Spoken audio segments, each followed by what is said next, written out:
And it's that time of the night where every Tuesday you know it's going to be something fun, it's going to be something exciting. And for us in NR in America, we're back at the World Center of Racing.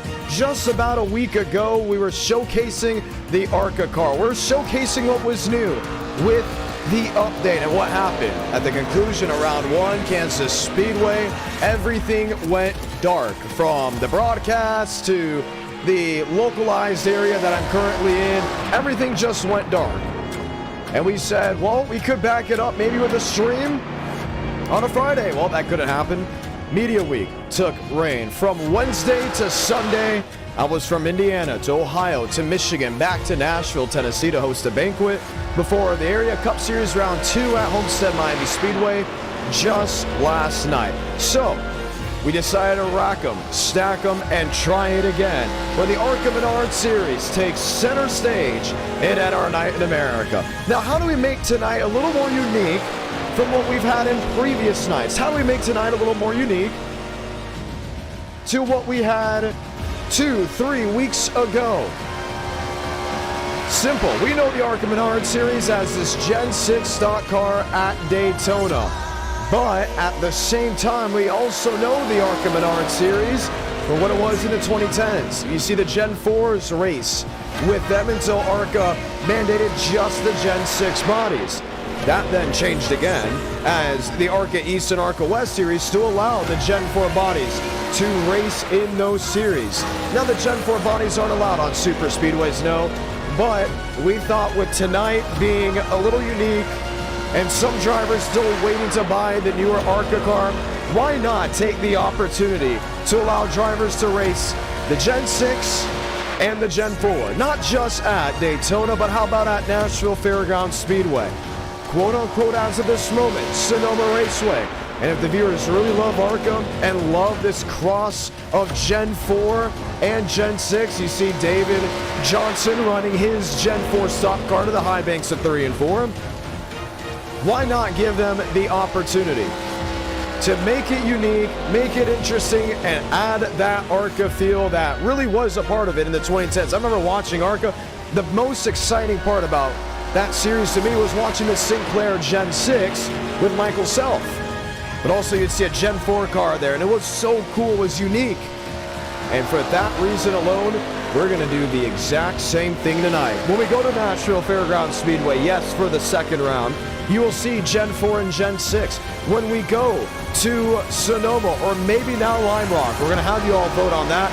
You'll see Gen 4s and Gen 6s, and if you still want ARCA for round number 4, yes, we will still allow the Gen 4 and the Gen 6 stock car. 500 likes, that'd be great. But 300 likes tonight, we'll see race number 5. Welcome to the final stream of the week here with NR Night in America. No stream Friday. The NASCAR Trucks Series will be under the lights in South Florida at Homestead Miami Speedway. Myself will be in Pensacola, Florida for the ASA Stars National Tour. And we hope you all have a great, beautiful evening because it's going to be a lot of fun in the coming weeks. Expect things for the next e-ticket event, the Southern 500, followed up by some updates on area. 62 drivers have entered. 62 drivers will try to attempt to race. You see Kyler Wynn, the Canadian driver, working his way down the backstretch. With that, we have the race in. Oh my goodness, a Gen 4 stock car is starting on pole with Frank DeAngelis. David Johnson goes third, Everett Counts goes fourth. The highest, if I'm not mistaken, Gen 6 is Daniel Mosteller. 4 Gen 4 stock cars are planned to lead us to green. Carter McMurray goes 26. Derek Shaver, Hector Collazo, Carter McMurray, son of Jamie McMurray, coming on in. We've seen NASCAR Cup Series drivers then and now have their sons race in NR Night in America. McMurray joining the ranks. Anyone that is qualifying outside of the top 30 will be heading to the race in. So 31st on back. 10 drivers from the race in, aka the LCQ, will work their way into the main event for the 40-lap feature.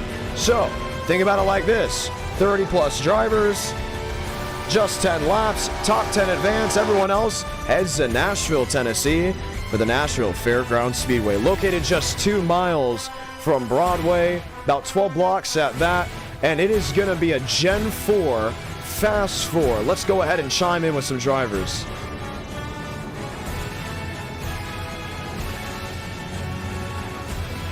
Frank Corley, John Ramos, check that. Frank DeAngelis, John Ramos, you got a copy. Yeah, man, fresh out of NR prison, community service, I learned a lot. You did learn a lot, and even though that Gen 4 was dumbed down power-wise, you still were able to go top of the board. Now, I was watching you in practice. That's where the struggle comes in. The draft is a little bit different. Oh, how much did you get the pole by? Because I didn't get to go ahead and see. The first ARCA car is about 2/10 quicker. Yeah. Unbelievable. This thing does not get up to speed, though. Yes, that is going to be interesting. Now, how are you going to play that? I was going to qualify as good as I can. Was going to aim for the pole so I could force everyone to stay behind me on the start.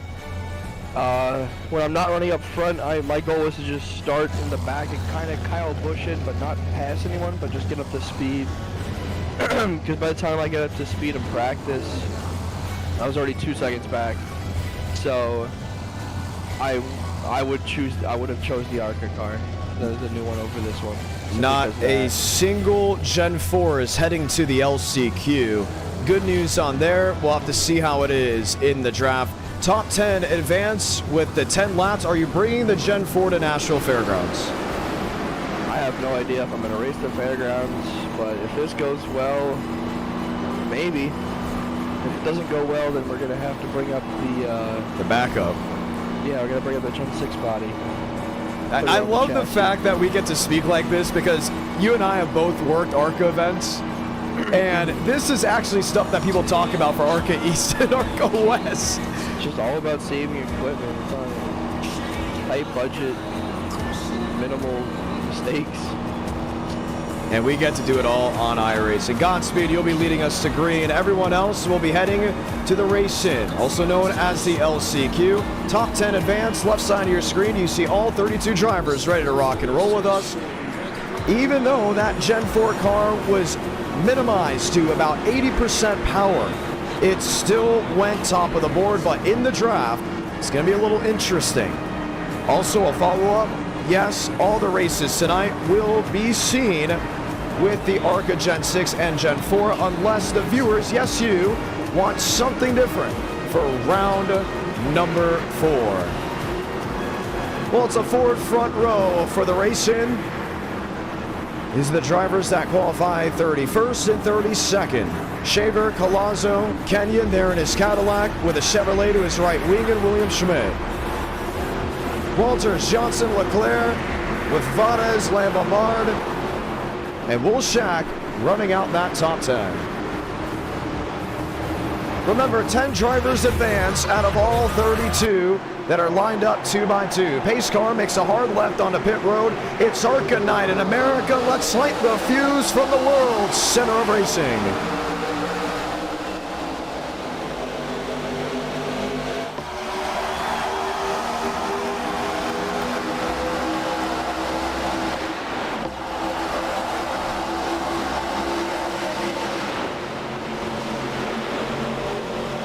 Derek Shaver on the inside, first one with an advantage. He has Josh Kenyon in tow. Outside lane, not going very much anywhere. Hector Collazo lined up with William Schmidt. Dissipating behind was Eric Lambert, and everyone on the outside lane looks to scatter back in line. There's a move to the right wing. That's Mason Walters in 29. 29 on the sim stamp, 28 on his actual racing car. For the ones that don't know, iRacing sim stamp numbers and TP Pro numbers sometimes don't align, and that's where you see that of Mason Walters, top of the racetrack. Lap 1 underway. Derek Shaver comes back across the line at first. Josh Kenyon knowing one thing, as long as you're in the top 10, you advance to the main show, and that's what counts. What's going on just a little bit deeper in the field? 2 by 2 with some scattered machines as they're 3 wide for the top spot.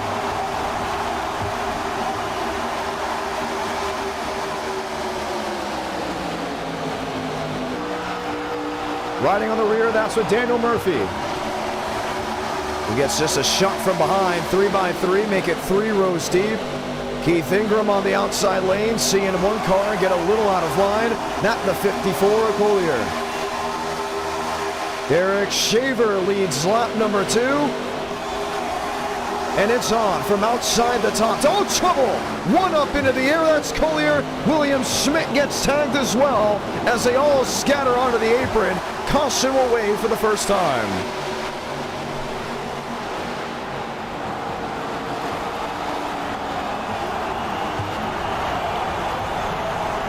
Marquez Ramos in 36.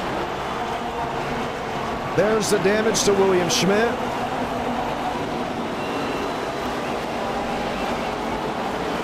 Caleb Smith, a lot of damage on him. That right front, it's not going anywhere. Stuck in the lock position.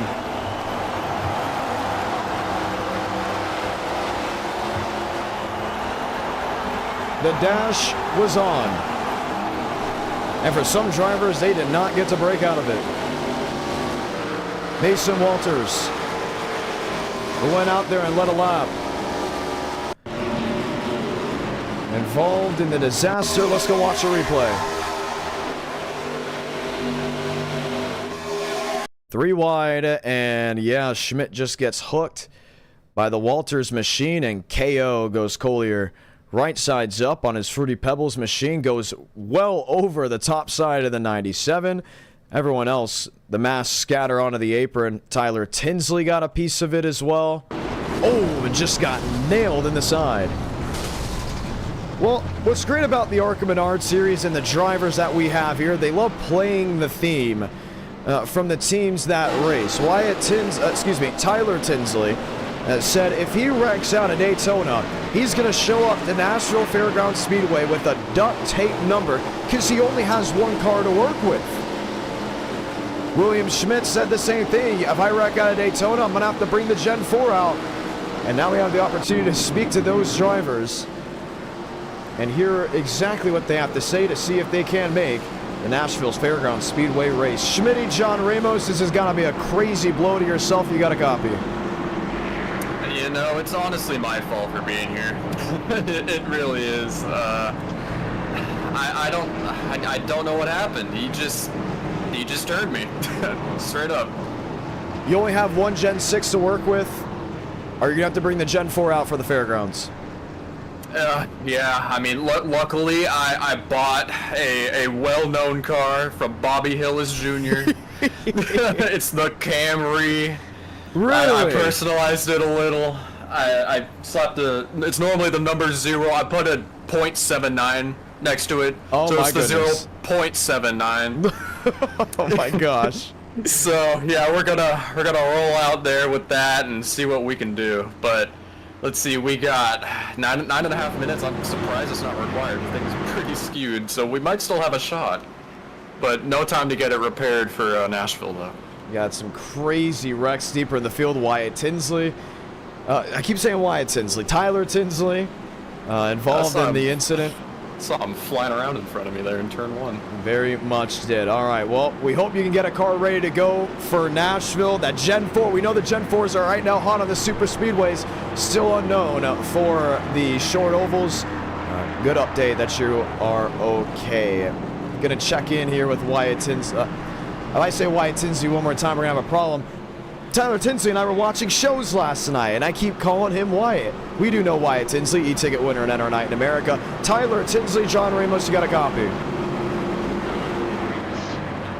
And he called me Ramos. For the ones that watch live on Racing America and Track TV, they very much know, including at Nashville Fairgrounds Speedway, your car, I mean, it has to be destroyed. Yep, destroyed. Definitely going up 2-1 for a backup spec at the shop, you know. You guys will see it in Nashville, but man, this guy ARCA brake there, wrecked right in front of us, and this guy just gave us no time.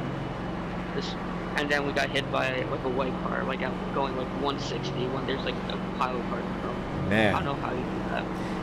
Are you gonna get the backup, or can you fix this and possibly put some duct tape on the side? Bare bond. I think we're done here for Navy, but for Nashville, we'll get some here. Hopefully, get some TV time, but I think he'll be looking for it. Is it going to be the same car you're going to try to bring? It's gonna be the same car, just a little bit of a different paint scheme to say that. Oh, man. Different number even. Got to love it. Well, we'll see you at the fairgrounds, hopefully just in about an hour. Wyatt, I keep saying Wyatt. Tyler, I have an issue. There's too many Tinsleys. There's only 2 of them. No, in person we got a couple too.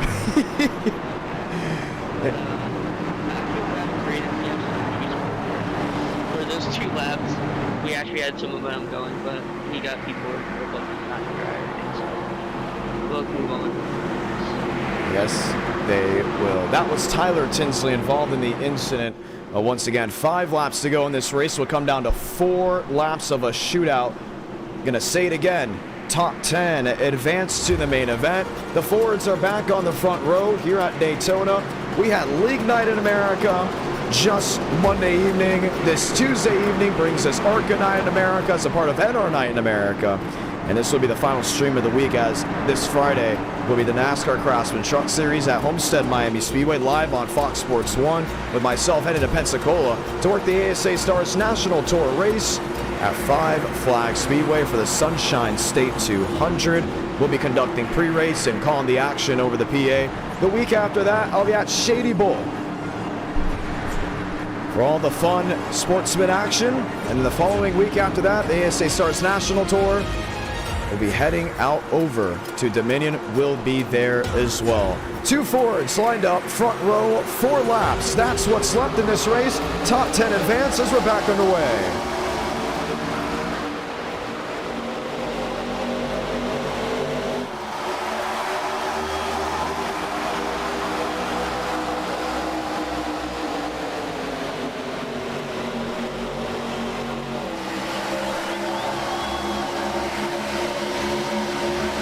Keith Ingram trying to slice through the middle. 2 machines hardened into the outside wall.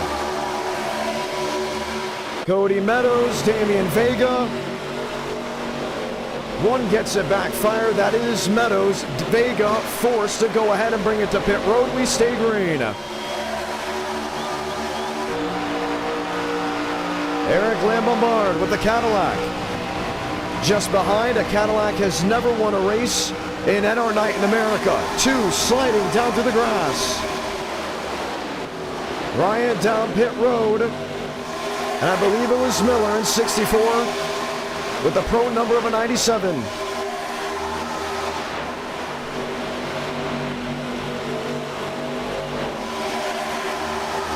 Xander McKinney up to the 7th position.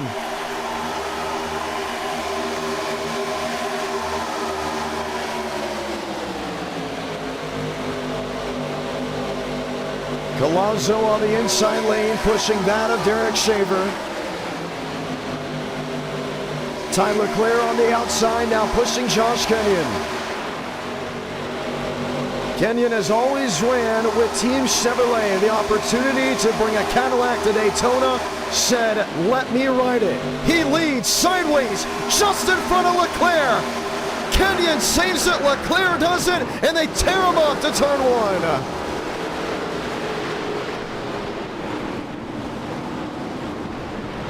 Caution will wave and we'll see overtime.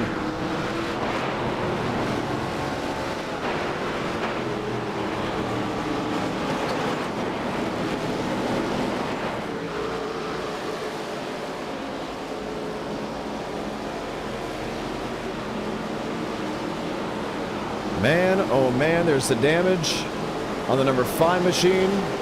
Brody Webster. Saw Ashton Miller with damage earlier. Cameron Chandler. Aiden Graham.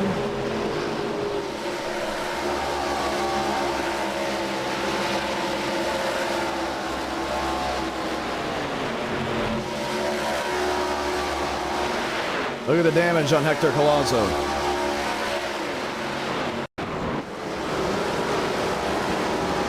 And a massive impact will bring the caution for the 2nd time back out here in the LCQ.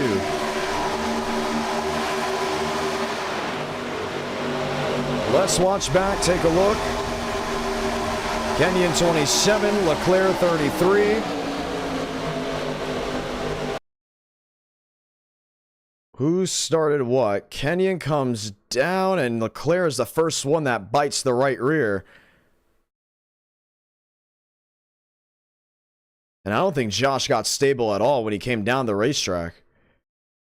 Got Ingram, and everyone else just piled on in.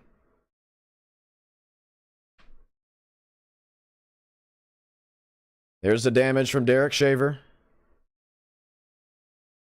The 8 machine. Very much torn on up. That being Cameron Chandler. It happened so quick.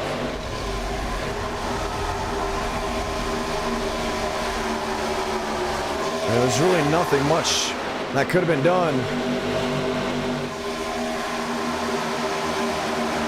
Started when Tyler Leclerc got in the back end of Josh Kenyon, and look out. Caution's out. Second time in this race. Xander McKinney got through the melee. He's now up to the second position. Let's go ahead and speak with him. Xander, the wreck avoidance, dialed to 11. Now you just have to make the race, finishing up inside the top 10. Walk me through those final moments before the caution came out. I had a big spot. We can't hear Xander McKinney, unfortunately. Microphone may be a little bit too low. Let's try to update it one more time. Xander, John Ramos, you got a copy? Yes, I do. There we go. Okay. Yeah, spot.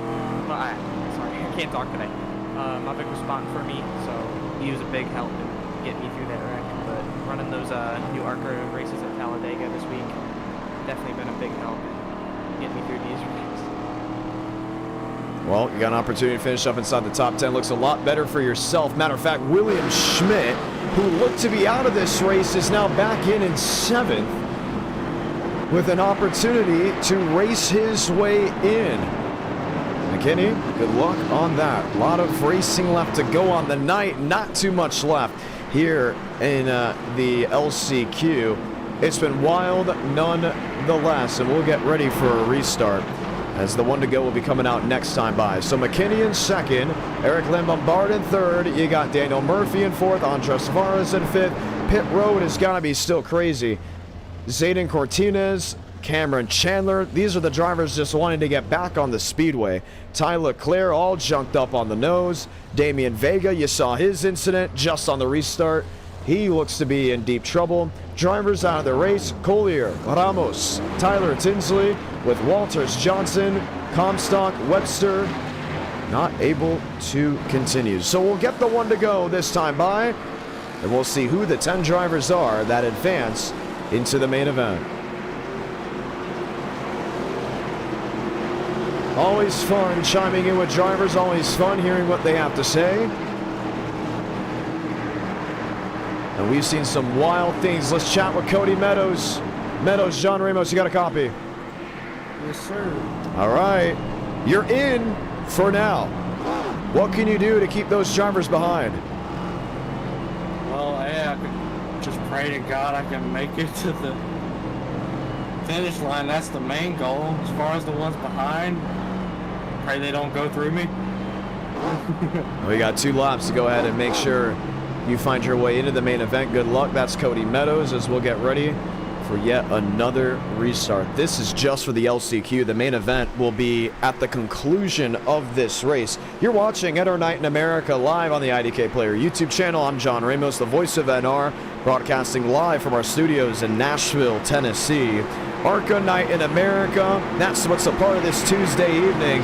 300 likes will get race number 5. You, the viewers, get to vote on round number 4. If you enjoy the action and you want more of it, feel free to drop a like, subscribe with notifications on so you don't miss the best racing on Sim. League Night in America, that's Monday night, NR Night in America, Tuesday night, with select Friday nights available for NR Night in America, but also most of the time held for e-ticket events. The next e-ticket will be held on a Tuesday, that being April 1st, the Southern 500.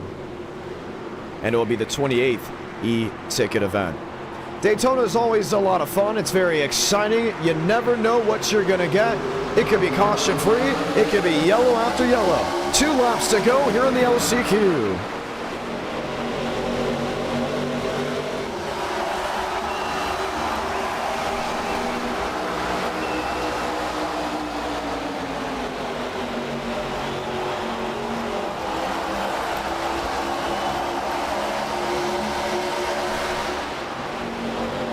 Lambombard to the outside. He's got company just behind him, Murphy. Murphy swings to the back bumper. Puts Lambombard to the race lead. Kenyon on the bottom, still lined up with McKinney. Will Shack topside. Now stuck 3 wide with Kenyon in the middle. Salamanca, 1 to go from Daytona. Sliding goes Daniel Murphy into the grass. Keeps it off the wall, drops back to 12th. Needs an incident off front to advance. Andres Varez stuck outside. Kenyon into Schmidt. Varez gets turned.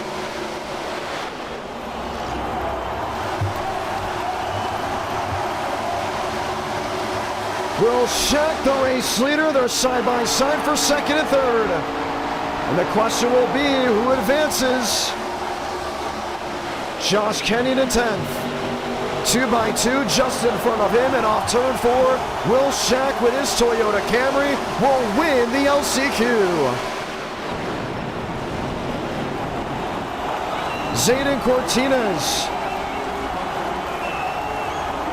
will be able to advance in 8th. Josh Kenyon in 9th. Larry Zapp finishes in 10th. Ashton Miller, first one out. Daniel Murphy in 12th. Andres Varez in 13th. Oh my, what a finish. And look to see what happened.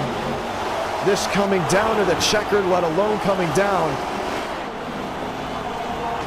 to the final moments of the race. Was unbelievable how it all transcribed.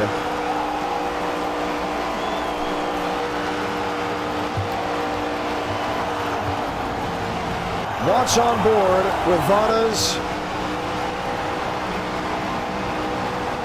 And we've seen that right hook one too many times with the ARCA Menards Series tonight. As we were able to go ahead and see it again.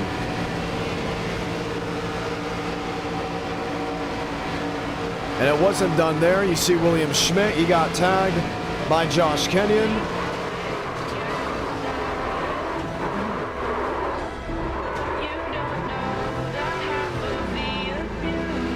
And the wildness just did not stop from there. Frank DeAngelis and those Gen 4 stock cars will lead us to green here at Daytona. Lasky, Johnson, and others lined on up. The main event from the World Center of Racing. And William Schmidt just barely advancing.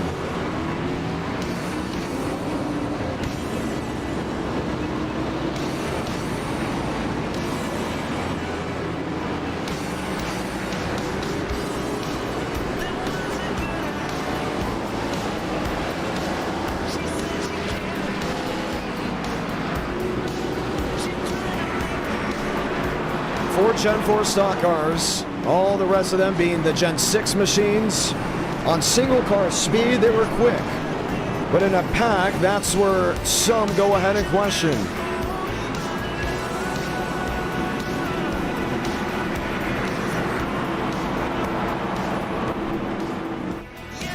They'll get ready to lead us to green. Lights off. Let's go ahead and say those magical words. Godspeed, drivers. You are go for throttle up.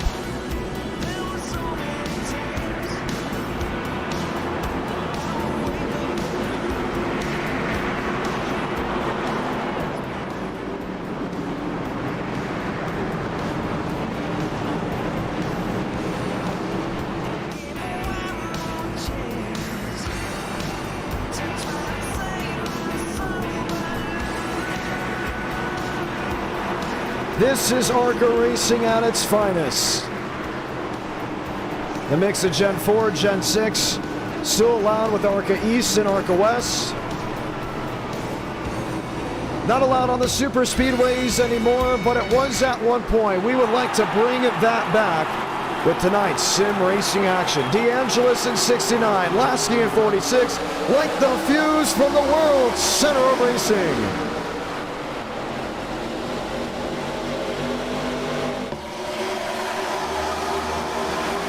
The difference in raw speed getting up through the gears. 3 wide already, that's to turn 1 and 2. Man, they just got eaten up.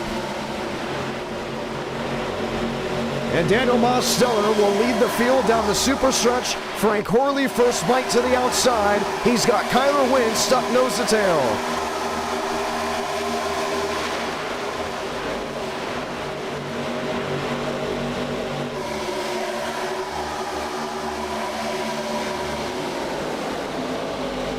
Man, oh man, did they drop back. The 4 drivers that led us to green stuck 4 wide just outside the top 15. Frank Horley, Ranker Byram with Kyler Wynn in 3rd. He's able to grab that quarter panel, 1 spinning. Down the backstretch, Jackson buys. That with Nathan McLaughlin. Off the racing surface, we stay green. Joey back in 25 outside. Doing what he can to stay within tow of the top 3, top 4 as they come back to the stripe. Kyler Wynn will lead this lap. The Fords take reign. 2 by 2 behind, you have Toyota and Chevrolet.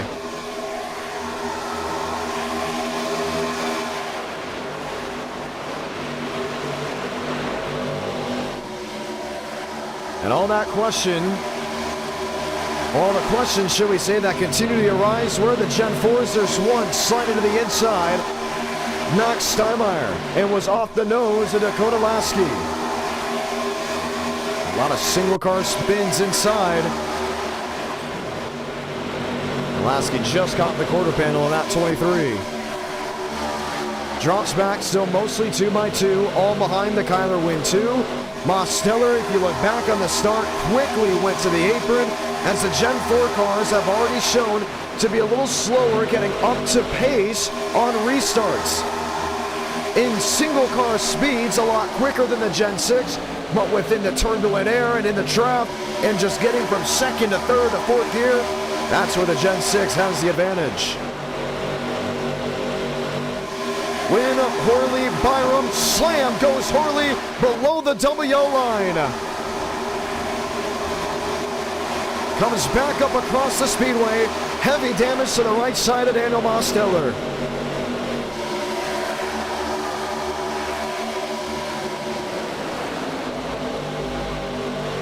And we'll drop all the way back to 24th off the pace, while most of the drivers deeper in the field, staying away from the main group. Left side of your screen will cycle through the 40 drivers. This is racing at Daytona. For the ones that have just tuned on in, we say hello and welcome. Keola Hankins. Top side, now 3 wide. Win sideways, back sideways, Joey back a slide. Another single car spin, but not in the root of the field. And they will stay green. Nathan Lyons, an opportunity for the race lead. He's got Frank DeAngelis just dead behind him.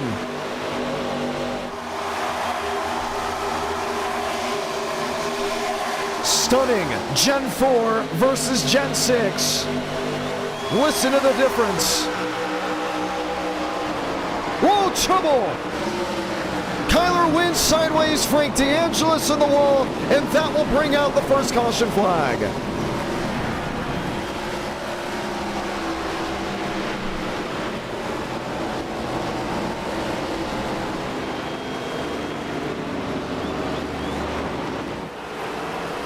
Frank Horley, heavy damage as he is stuck in between himself and Kyler Wynn.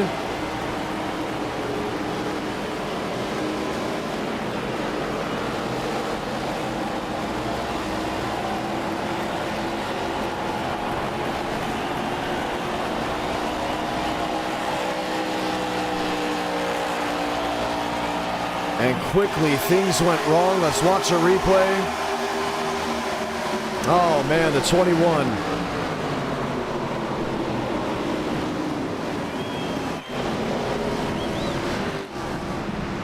On the inside.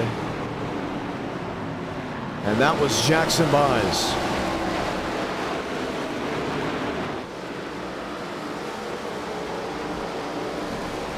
And they ran right into him.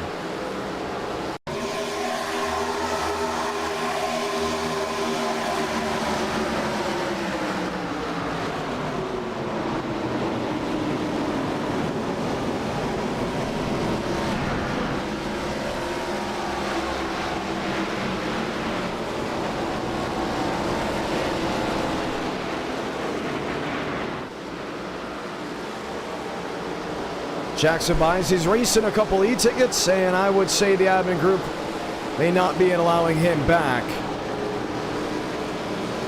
after what just occurred. Here's him, bottom of the racetrack, up towards the middle.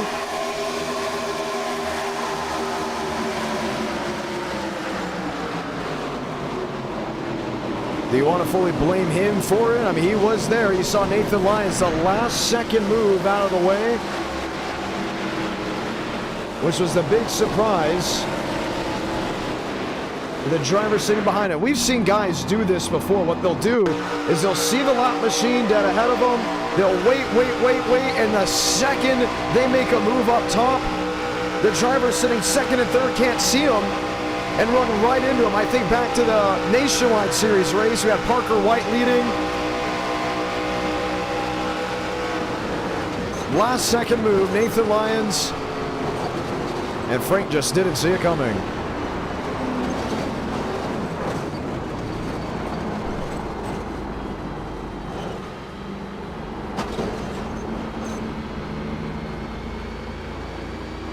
And there you see Orley. There you see Kyler Wynn.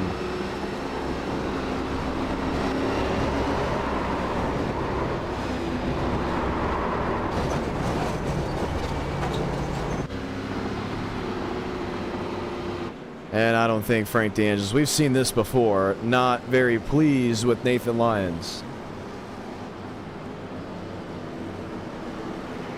We'll be allowing Frank DeAngelis back after his incident in the Florida 500 after community service.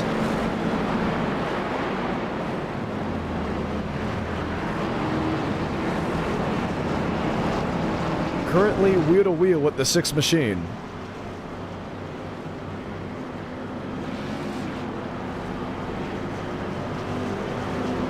Lane Sanders, John Ramos, you got a copy. You saw the incident, what's being heard within the team between Jackson Byes and what happened?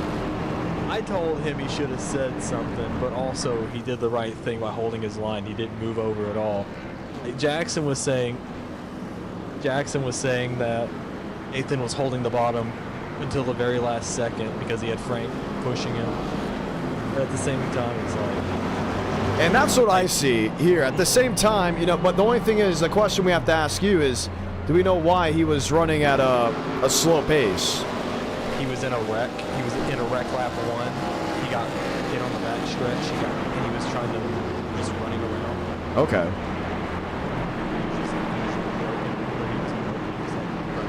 It wasn't, you know, drive right. Right. Yeah, we were. That was. I saw that. Me and Frank Horley, we were on the beast. We were on the chat. We were like, Frank's like, Lane, I'm gonna back out. I'm like, I'm gonna back out with you. As soon as we did, somebody got wrecked in front of us, and then that happened. Now I'm back in 11. Maybe we can. Maybe knock on wood. I don't have any wood around. But yes, I do. Maybe we can actually do good in one of these things. I haven't been able to like have a genuinely good time in NR9 in a while. So yeah, that was. I saw the whole thing. I watched the whole thing on replay. It's like both sides, you know, one of those bad deals. Braden Movick up front showing off his car. ARCA Racing, we go to Fairgrounds after this. Are you out of the race by chance, or are you still running? Oh yeah, I'm in 11th. Okay. I'm in 10th. So there's still a shot at a Lane Sanders win. Maybe. That Papyrus car. The iRacing car, I upgraded. Oh, I like that throwback. You're trying to run that for the Southern 500? No, you see mine. I'm running Daytona 2000.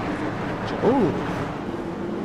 I've already got half of it made, so I've even upgraded all the logos and everything. So I'll have that out. Wish me luck, John. Heck yeah. Well, we'll go ahead and throw him back. That's Lane Sanders. 31 laps to go here from Daytona. Lyons, Hansen, Gavin Austin, and actually Frank Corley, who did not get damage from the incident because Kyler Wynn clipped through him, will bring us back to green.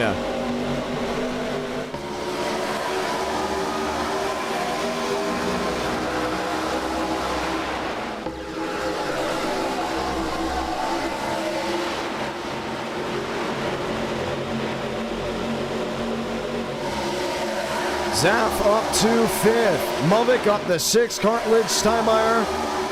3 wide. Braden Movick up the gut.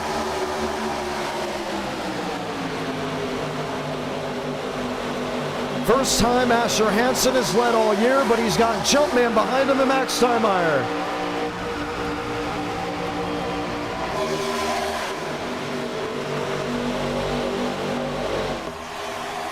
Frank Corley up the middle, yes sir, no sir. He won't leave that lap as he jumped up in front of the 42. Asher Hansen was able to grab it.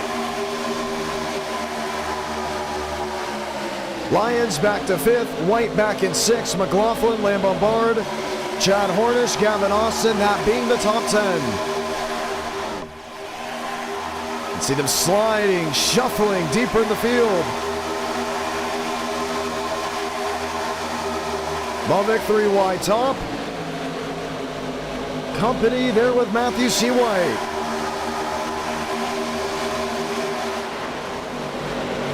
Three by three with Asher Hansen leading in the Toyota. Movick a heave through the center of the tri-oval. Yes, sir, Braden Movick was able to lead for the first time tonight. And to think he doesn't have, if I'm not mistaken, a single win in 2025.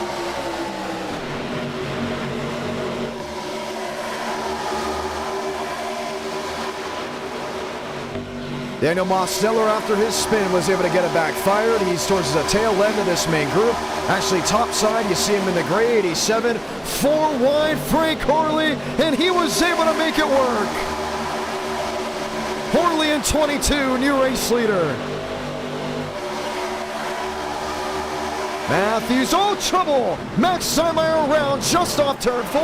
The field scatters as the caution will wave. Nathan Lyons and I say may have had a piece of it. Did they all save it? I think they did.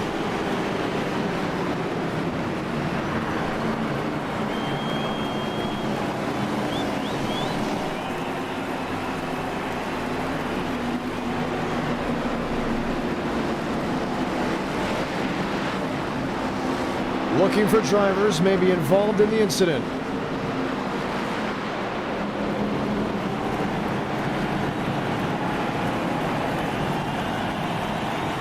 Nobody. Can you believe it? They all saved it. And that time we got a yellow. Now usually that's not a caution. And at our night in America, we're very relaxed with the yellow. Same with the e-tickets. And people were asking last night in area, they're like, hey, how's that a caution for a spin down on the apron? And it's really because iRacing leagues and most of them do not throw cautions the same way as we do. And at our night in America, you would not see that as a caution, I think, ever.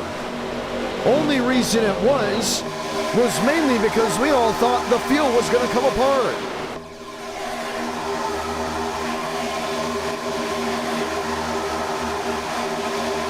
Movick, 42 outside with Max Steinmeier.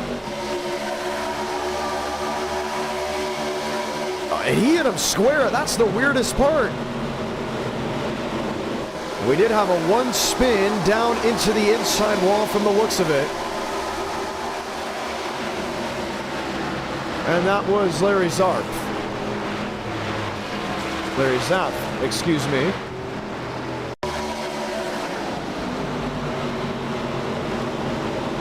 It's just a square hit, and then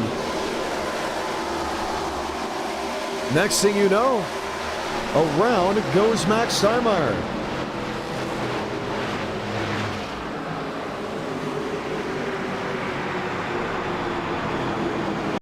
Watch it again, Max Steinmeier outside lane with Braden Movick.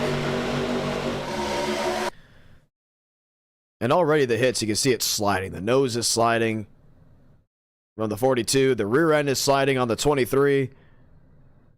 Mac gets turned down onto the apron. Somehow keeps it straight. Everyone else goes to avoid. And then you see the Zaff machine go right tail end into the inside retaining wall. They all get back onto the racing surface, and then the caution waves. Unbelievable stuff from what we just saw. We all got juked out. Could have sworn that would have taken out most of the field. But at least it gives us an opportunity to speak with drivers. We have to continue to answer some questions. Let's start with Frank Horley. Horley, John Ramos. What's up? We thought with that incident with Jackson Byes that you were out of this race, but you clipped through Kyler Wynn. Did you get any damage at all? That was not me. That was not me. That was oh. So there's two 22s, or there was. That's correct. Yeah, I was behind that. I actually bailed out of the pack a lap before that happened, so I knew that was coming. How about it? Okay, well, you're here, You're running in third. Talk about this car compared to the Gen 6, compared to the next gen, pushing, shoving, and just aerodynamics. Bro, this might be like the most fun super speedway package on iRacing. Like, this is actually so fun. The runs are crazy. The side draft, there's a lot of side drafting, both left side and right side.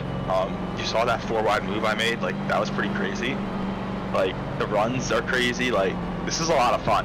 Like, it kind of sucks because it's a little bit sensitive to push in this car, and it leads to wrecks, like we saw there with Movick, I think it was, turning Max Steinmeier. So you gotta be pretty delicate with the pushes, especially in the corners, but all in all, this is so much fun, and like, I'm having a blast. All right, we got a lot of racing still left to go in the night. 26 laps to go here at Daytona. Good luck for the rest of this event. Movick, you push, you shoved, you hit it square, but it still somehow went left center field. What exactly happened in turns 3 and 4? Netcode in this car. And we're starting to see that. There's a lot of netcode and clipping. This car has been really bad for netcode for some reason. Like, it's the worst in the entire service right now. Like, you see clips all over Twitter and throughout Discords of people hitting the wall at like 1.5 miles, and the person on the inside of them gets sent to the shadow realm, even though they don't even make contact. It's kind of the same with pushing. Like, you saw I pushed Bean perfectly fine while pushing him square, and nothing happened. And I did the same thing with Mac, and it sent him around like I just grabbed his left rear taillight and just wiped him out. So, yeah, iRacing is gonna put out some new updates soon fixing this issue, because it's not great with other cars, but it is borderline unacceptable with this one. So they need to fix some things with this car. All right, good to know. But how's your car so far in the race? Oh, it looks great. It feels great. I think the best thing in the car is certainly the best thing. Yeah, you keep showing it off. Nonetheless, we're getting ready for a restart. It's the best. I don't know. It really agree is. to disagree. How about that?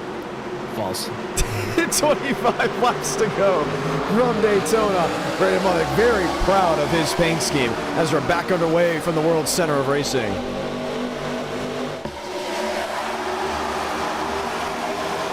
Shuffling deeper in the field. Some getting going, others not, as they tear them up to turn 1. Steinmeier involved, Braden Movick. Gavin Austin, caution out again.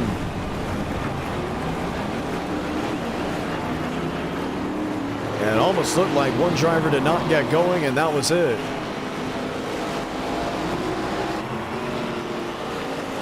They still weren't done wrecking.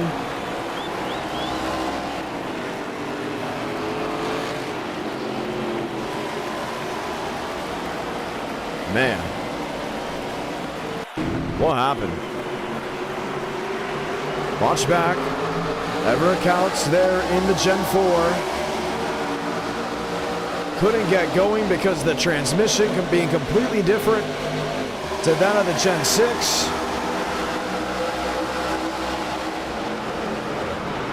And actually nothing to do with it. One getting turned up on the outside lane, bringing the caution out. Chris Bryant.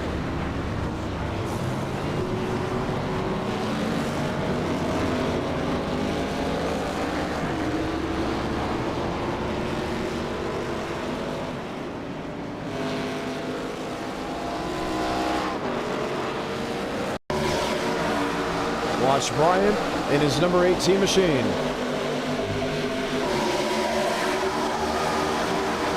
Shoving the 24, and that was about it.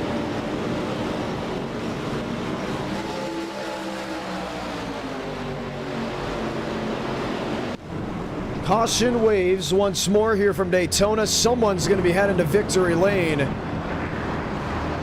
as the field has been thinned out with that wreck. We look at who's now left. Racing, Bryant is out. Counts is out.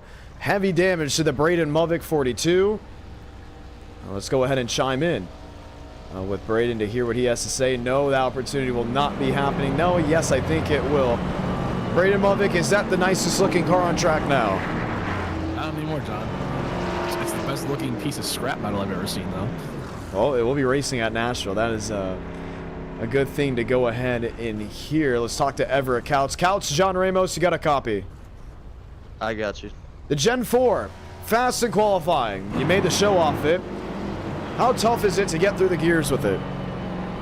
Oh, it's impossible. I'm getting left behind on every restart, and just happened, and I got wrecked from it. So yeah, pretty tough. Tough indeed. But when you get up to speed, you're still about even, if I'm not mistaken. I theorized that we might have a little higher top speed than everybody else, but you got to keep up with the pack for that to happen, and that's pretty hard on restarts when everyone just goes the apron around you. But my race is done from the gears being so long. Yep. All right. Fortunate for that. We'll see you at Nashville for round number 2. Continuing to check in and see what everyone is doing racing wise. You see Kenyon still on the track. You see Frank DeAngelis. No, he's not left on the track. He was involved in an incident. Max Steinmeier, he was involved in that one as well. Let's chat with him and hear what he has to say. Steinmeier, John Ramos, you got a copy? Yes, sir. What's up? Unfortunately involved, and there was really nothing you could have done there. Talk to me about what you saw. Oh, you're back there with the squirrels. You know, you'll get that all the time. I'm used to that. But this thing's pretty fun on super speedways. But there's definitely something with like the bumpers and it hooks a little bit. Like, I mean, I saw Movick. We immediately were both like, I don't think that's either of our fault. And he felt like he hit me square. So, but I can't believe I kept it straight. Yeah, he definitely hit you square. I mean, we saw it. And the net code, it's a little bit of a tricky situation. Have you been able to try this track out on a short track? I have raced this car on a short track in a couple practice sessions. Like, I think I've done Phoenix and Richmond. It's pretty fun on the short track, but I don't know who's going to choose the Gen 4 for short tracks because it might be better. It's a little looser than this thing, but I'm not sure. All right, we're going to have to go ahead and see. Have you tried it at Nashville Fairgrounds Speedway yet? Not yet. That'll be brand new. So, but I love that place, obviously. But it's fast. Fast and fun. 22 laps to go in this race. Unfortunately, Max Steinmeier out of this event. Lights off on top of the pace car, so we'll get ready to fire them back off into turn 1. The cautions, they haven't been consistent. They've been kind of just coming in and out of the blue. The excitement, it's been here since the drop of the green flag. Drivers really getting into this ARCA showdown for the Gen 4 and the Gen 6 as we'll restart with 21 laps to go.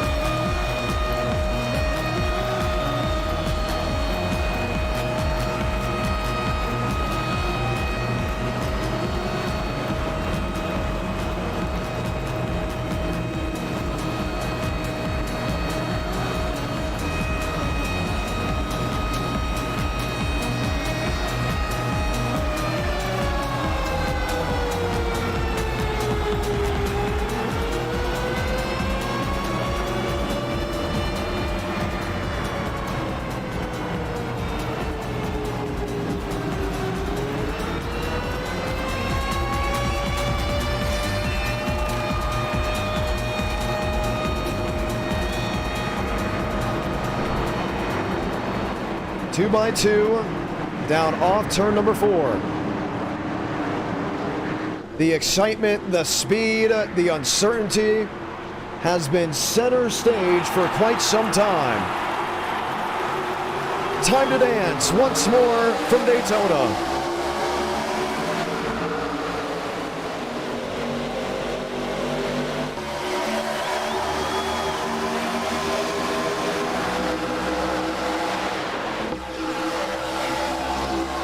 Matthew C. White, top of the racetrack, getting a helping hand from Frank Horley.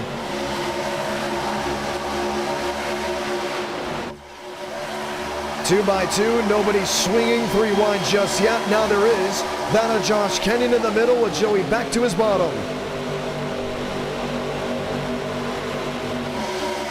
Slingshot move. Hankins to the inside. Will lead the bottom lane.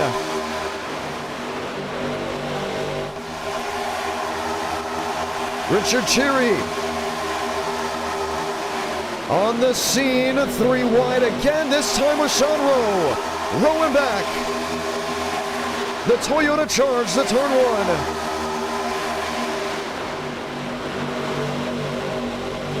And Hankins is going to have clear view to do what he wants.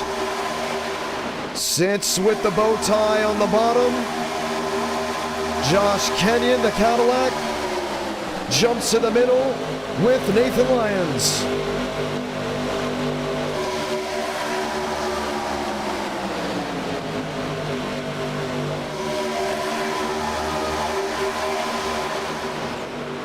Beck, A to his outside, 3 cars at rest, but mostly the 2x2 shuffle or to the bottom 2 lanes. Hankin leads. Jackson Carr now in second at 19.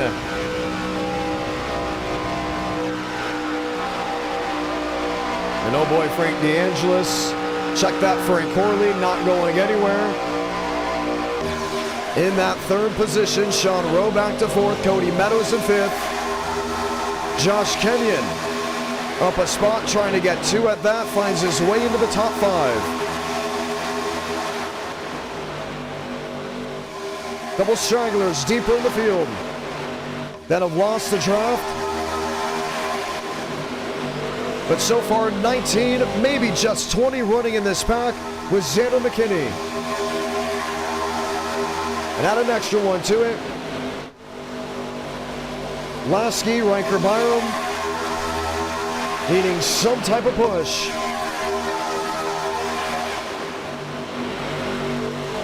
See Sean Rowe trying to get that second lane going. I mean, he has Josh Kenyon, he has Nathan McLaughlin, he has the numbers on that outside lane, just needs it to roll him out even, and could get it done here. A lot of drivers now worried to push because they know even if he hits center, it could still upset the back half of the race car.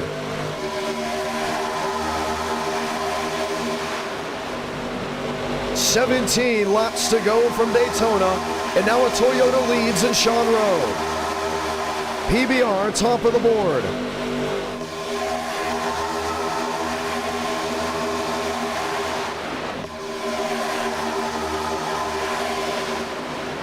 Kenyon's been able to make that 3rd lane somewhat come to life, but jumps back to the middle, tries to side draft that of Frank Horley. Cody Meadows still staying present up inside the top 5, top 7. Jackson Carr to lane 2. And Josh Kenyon's going to sit with him.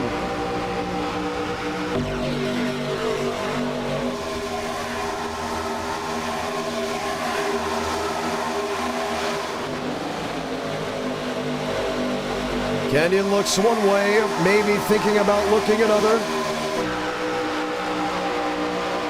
The blitz from 3rd and 4th. Coming back on the scene. Sean Rowe, slingshot move around Nathan Lyons. Lyons will perform the same down the super stretch. Hankins in 47, Frank Horley in 22.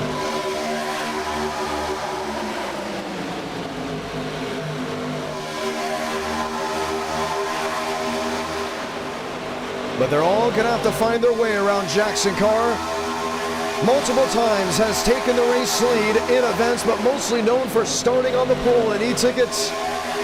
Multi-time winner. Just around 4 to 5. Has to duel with the slingshots. Look at this. Josh Kenyon, top of the racetrack, into the lead. It's just a huge migration. Everyone trying to find the momentum. Orly forced below the WO line, gets into Josh Kenyon.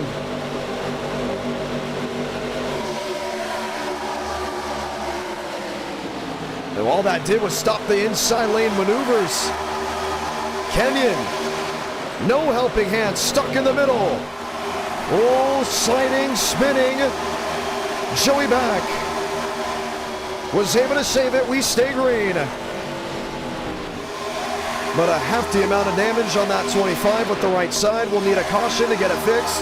We'll need a caution to basically contend once more for the race lead. Aiden Walker up the third.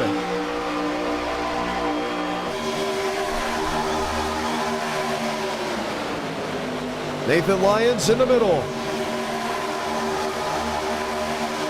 Looks one way, looks the other. Horley catches the quarter panel. Was just able to side draft up to the center of 3 and 4. And Frank Horley will lead the field back to the line. 13 remaining from Daytona.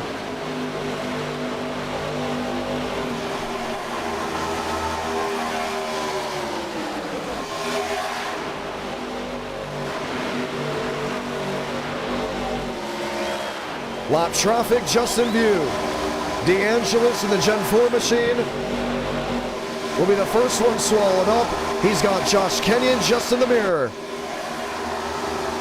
Zachariah Cartledge look below the double yellow. Couldn't get it to bite. Nathan Lyons nose out in front, but nobody in the tire tracks behind him. Hankins swerving left and right. Horley leads, 12 to go.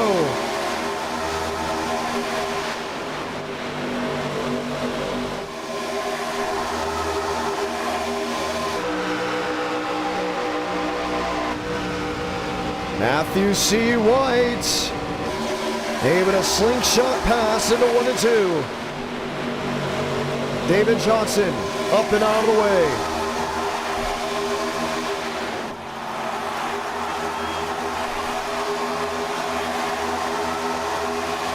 Lyons in second, Lambombard in third. Frank Horley now back to the 4th position, but in a comfortable spot, pushing the race leader. Sticks on the board, 11 to go when they get to the line. Lyons sideways, he saves it. 3 wide Horley. With Eric Lambombard on the outside, Chevy, Ford, Chevrolet, 3x3 up the banking to 1.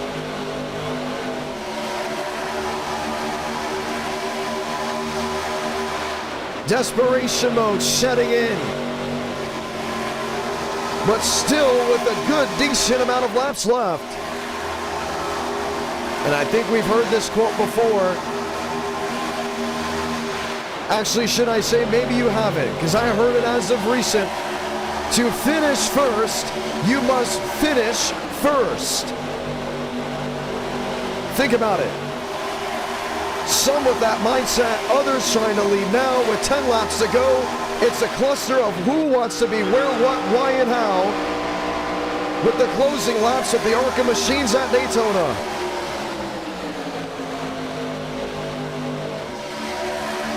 White's got company at Hankins, now at Nathan Lyons.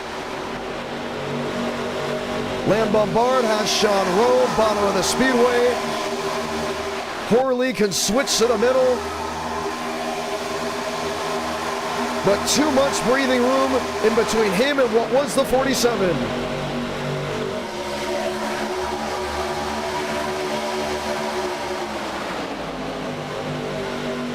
Lyons up top, picks up Hansen. Hansen going for the position, forces Nathan Lyons in the middle, 9 to go.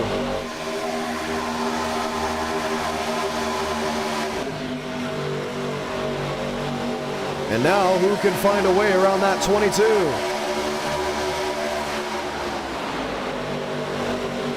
Lane Sanders inside in 86. Lambombard switching up, bottom side of the speedway. Aiden Walker hasn't led a single lap in this race. Thought about getting it through 1 and 2, but just not enough momentum. And I'm telling you, we've seen Frank Horley mirror drive before. He's going to do everything in his power to keep this field behind. Whether it's 3 to go, whether it's 2 to go, whether it's the last lap. And we've seen him before. You'll see a big run. He's going to let it by. There's no need to block that. The goal for him, have the opportunity to win coming off turn 4.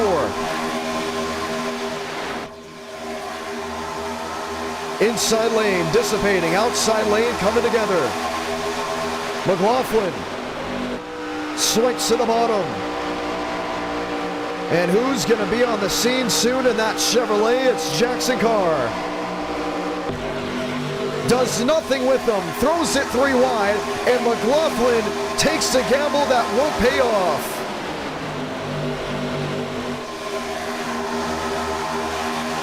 Seven to go.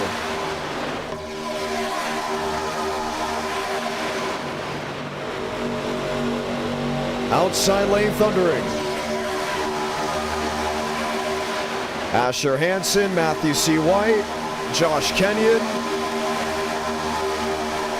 Nathan Lyons made the same move McLaughlin made just about a lap and a half ago. The only difference, Aid just behind him.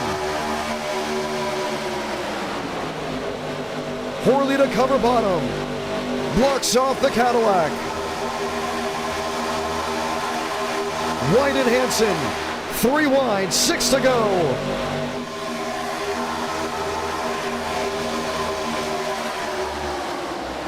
New race leader from Daytona to turn 1. Oh, Lyons went for the move and turns Josh Kenyon just in the middle of the field.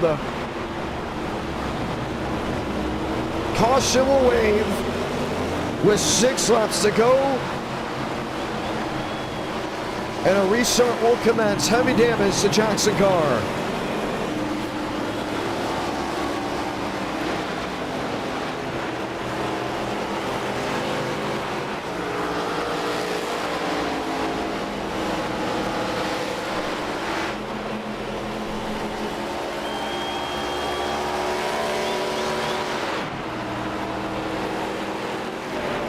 Man, and just when you thought this thing could have gone to the end.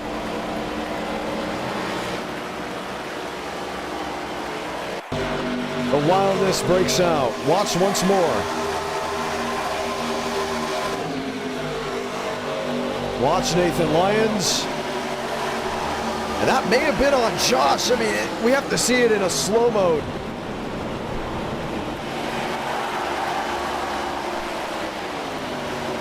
But go back just once more.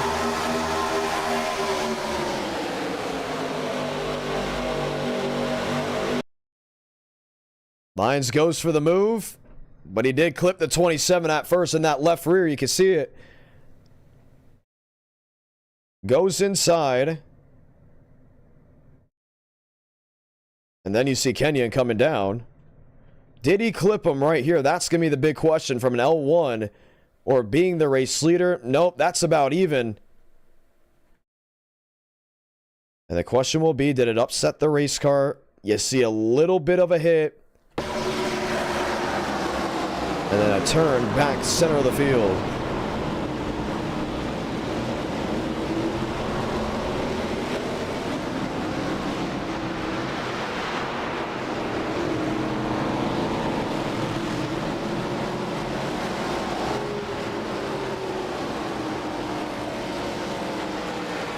Look at the damage on Sean Rowe. The incident on Josh Kenyon, no penalty for Nathan Lyons. He will hold on to the race lead. And with 4 laps to go, it will be him with a handful of others racing to the finish. Beck, Cheery, Carr, all on pit road. As Wildness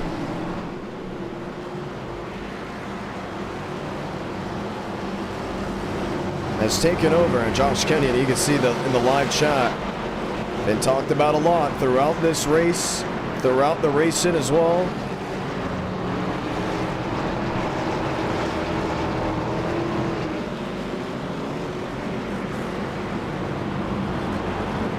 What may be going on.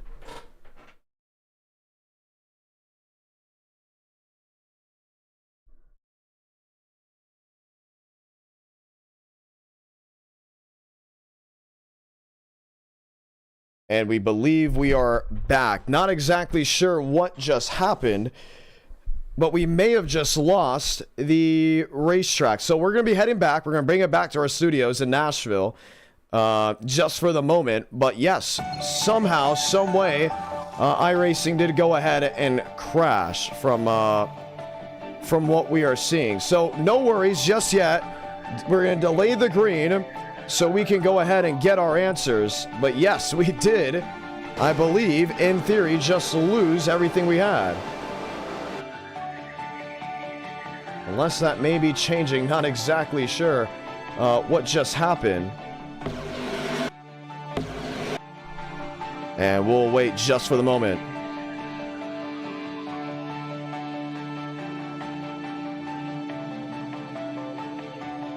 Well, kind of just happened out of nowhere. We will see the finish. Don't you worry about that. And we're just trying to get back with the stream, and I don't think that's going to be happening. We're going to bring it back to our studios just for a moment. We'll interview some drivers, hear what they have to say before the restart. Nathan Lyons, that is the race leader. Let's talk to some of these drivers before we get back going. Let's actually speak first with Lane Sanders. Sanders, John Ramos, you got a copy? Yes, sir, John. Have they delayed the green? Yes, they have. Okay, that's a good news. Yeah, just randomly blacked on out. So we're going to back out. We're joining it back in, and we will see the finish of the race. Wonder what exactly happened. We had no issues last night with the next gen, no issues with Homestead, but we did have issues with the ARCA Menards Series car just last week at Kansas that I think possibly could have completely shut the stream off. I wonder if that could have been it, because we didn't have an issue last night at all with Miami. And in this situation now, I guess under a delayed green. 2 laps to go. We will see the finish, and it's going to happen here in just a matter of moments. You're sitting P5, if I'm not mistaken. Oh, don't remind me. What's the game here? Do you have any teammates up there? Anybody you want to work with? No. No, the two morons, Tweedle McD and Tweedle McDumb, that stayed out with the damage and killed half the field on the restart, got my one teammate. Jackson Bice was my other teammate, and Derek Shaver got in that crap in the 10-lap dash. In the 10-lap dash. Well, here's the good news. You have an opportunity to win this race. The drafting package has been interesting, but pushing, shoving, shunting, even if it's dead center, has been able to lift the rear tires off this car. Are you keeping that in mind at all?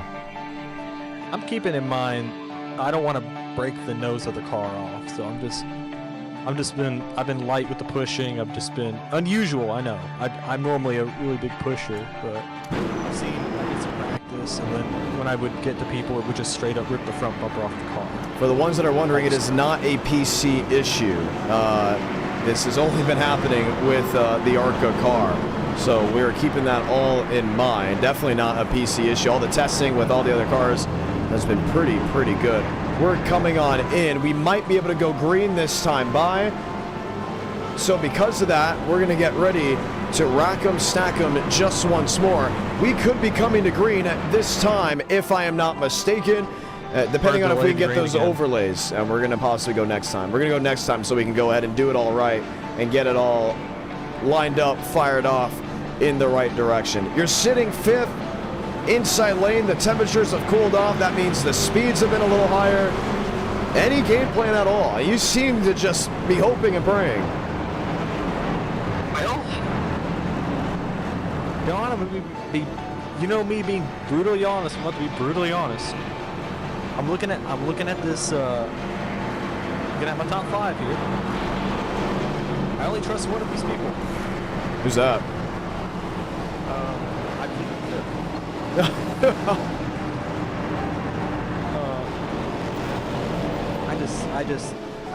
I pray, hope I don't get cycled out. I'm just gonna try to stay here. Do some finagling, do some wizardry. I can make it on fuel, so it's like by a good wide margin. We will be having the green-white checkered this time. The lights will be off. We'll get the one to go. We'll be good to go here for the finish, which is great, which is great news.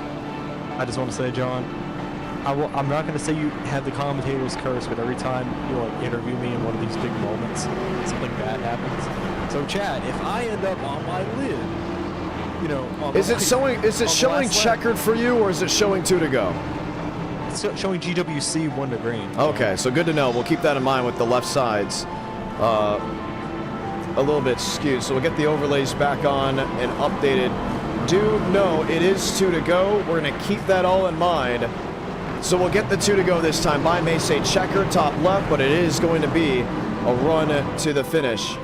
This is what we've been waiting for here at Daytona, and we'll get ready to rock and roll. Lane Sanders, thank you for hanging out with us. Overtime from Daytona.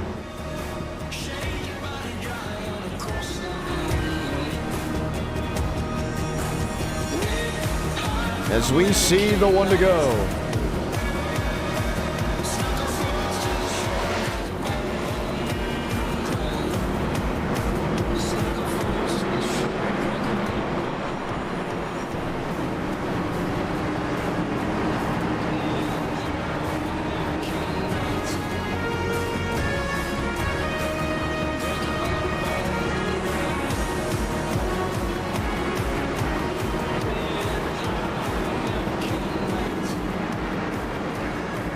Chevy Toyota, row number 1. And the numbers may have changed on the paint scheme. Some getting ready for the Nashville race with a different look. Matthew C. White on the outside in the 20. Nathan Lyons on the bottom in the 6. 2 to go from Daytona.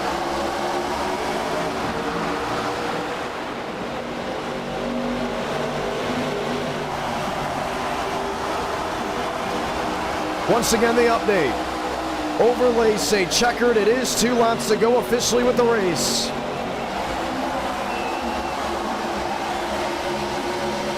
Nathan Lyons has a shove from Frank Horley down on the inside lane. Matthew C. White outside, help from Lambert. He's able to get it sideways, got it back to stick. Throws Aiden Walker into the fence. They're still hammered down to turn 3.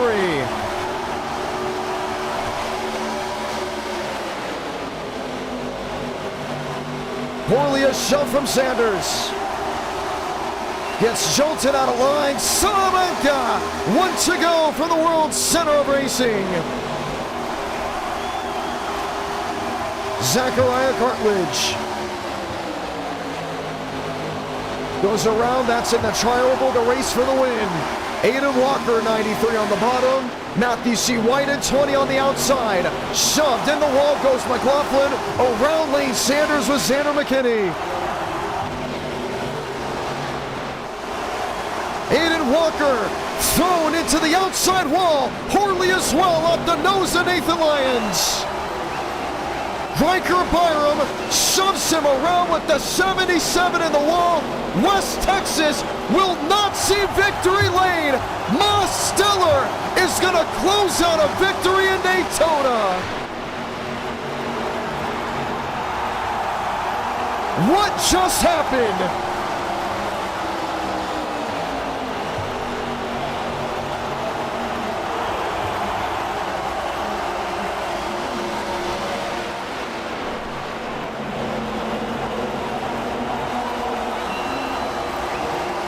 Schmidt finishes second.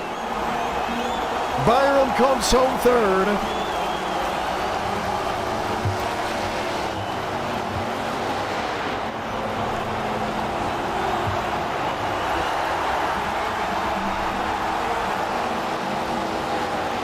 And at the last second, the Northeast driver Connecticut-born, goes to victory lane in a wild ARCA finish here at the World Center of Racing. Enter Night in America, fueling victories all year long. Another win from Daytona Beach for 87. And we will watch back on it all.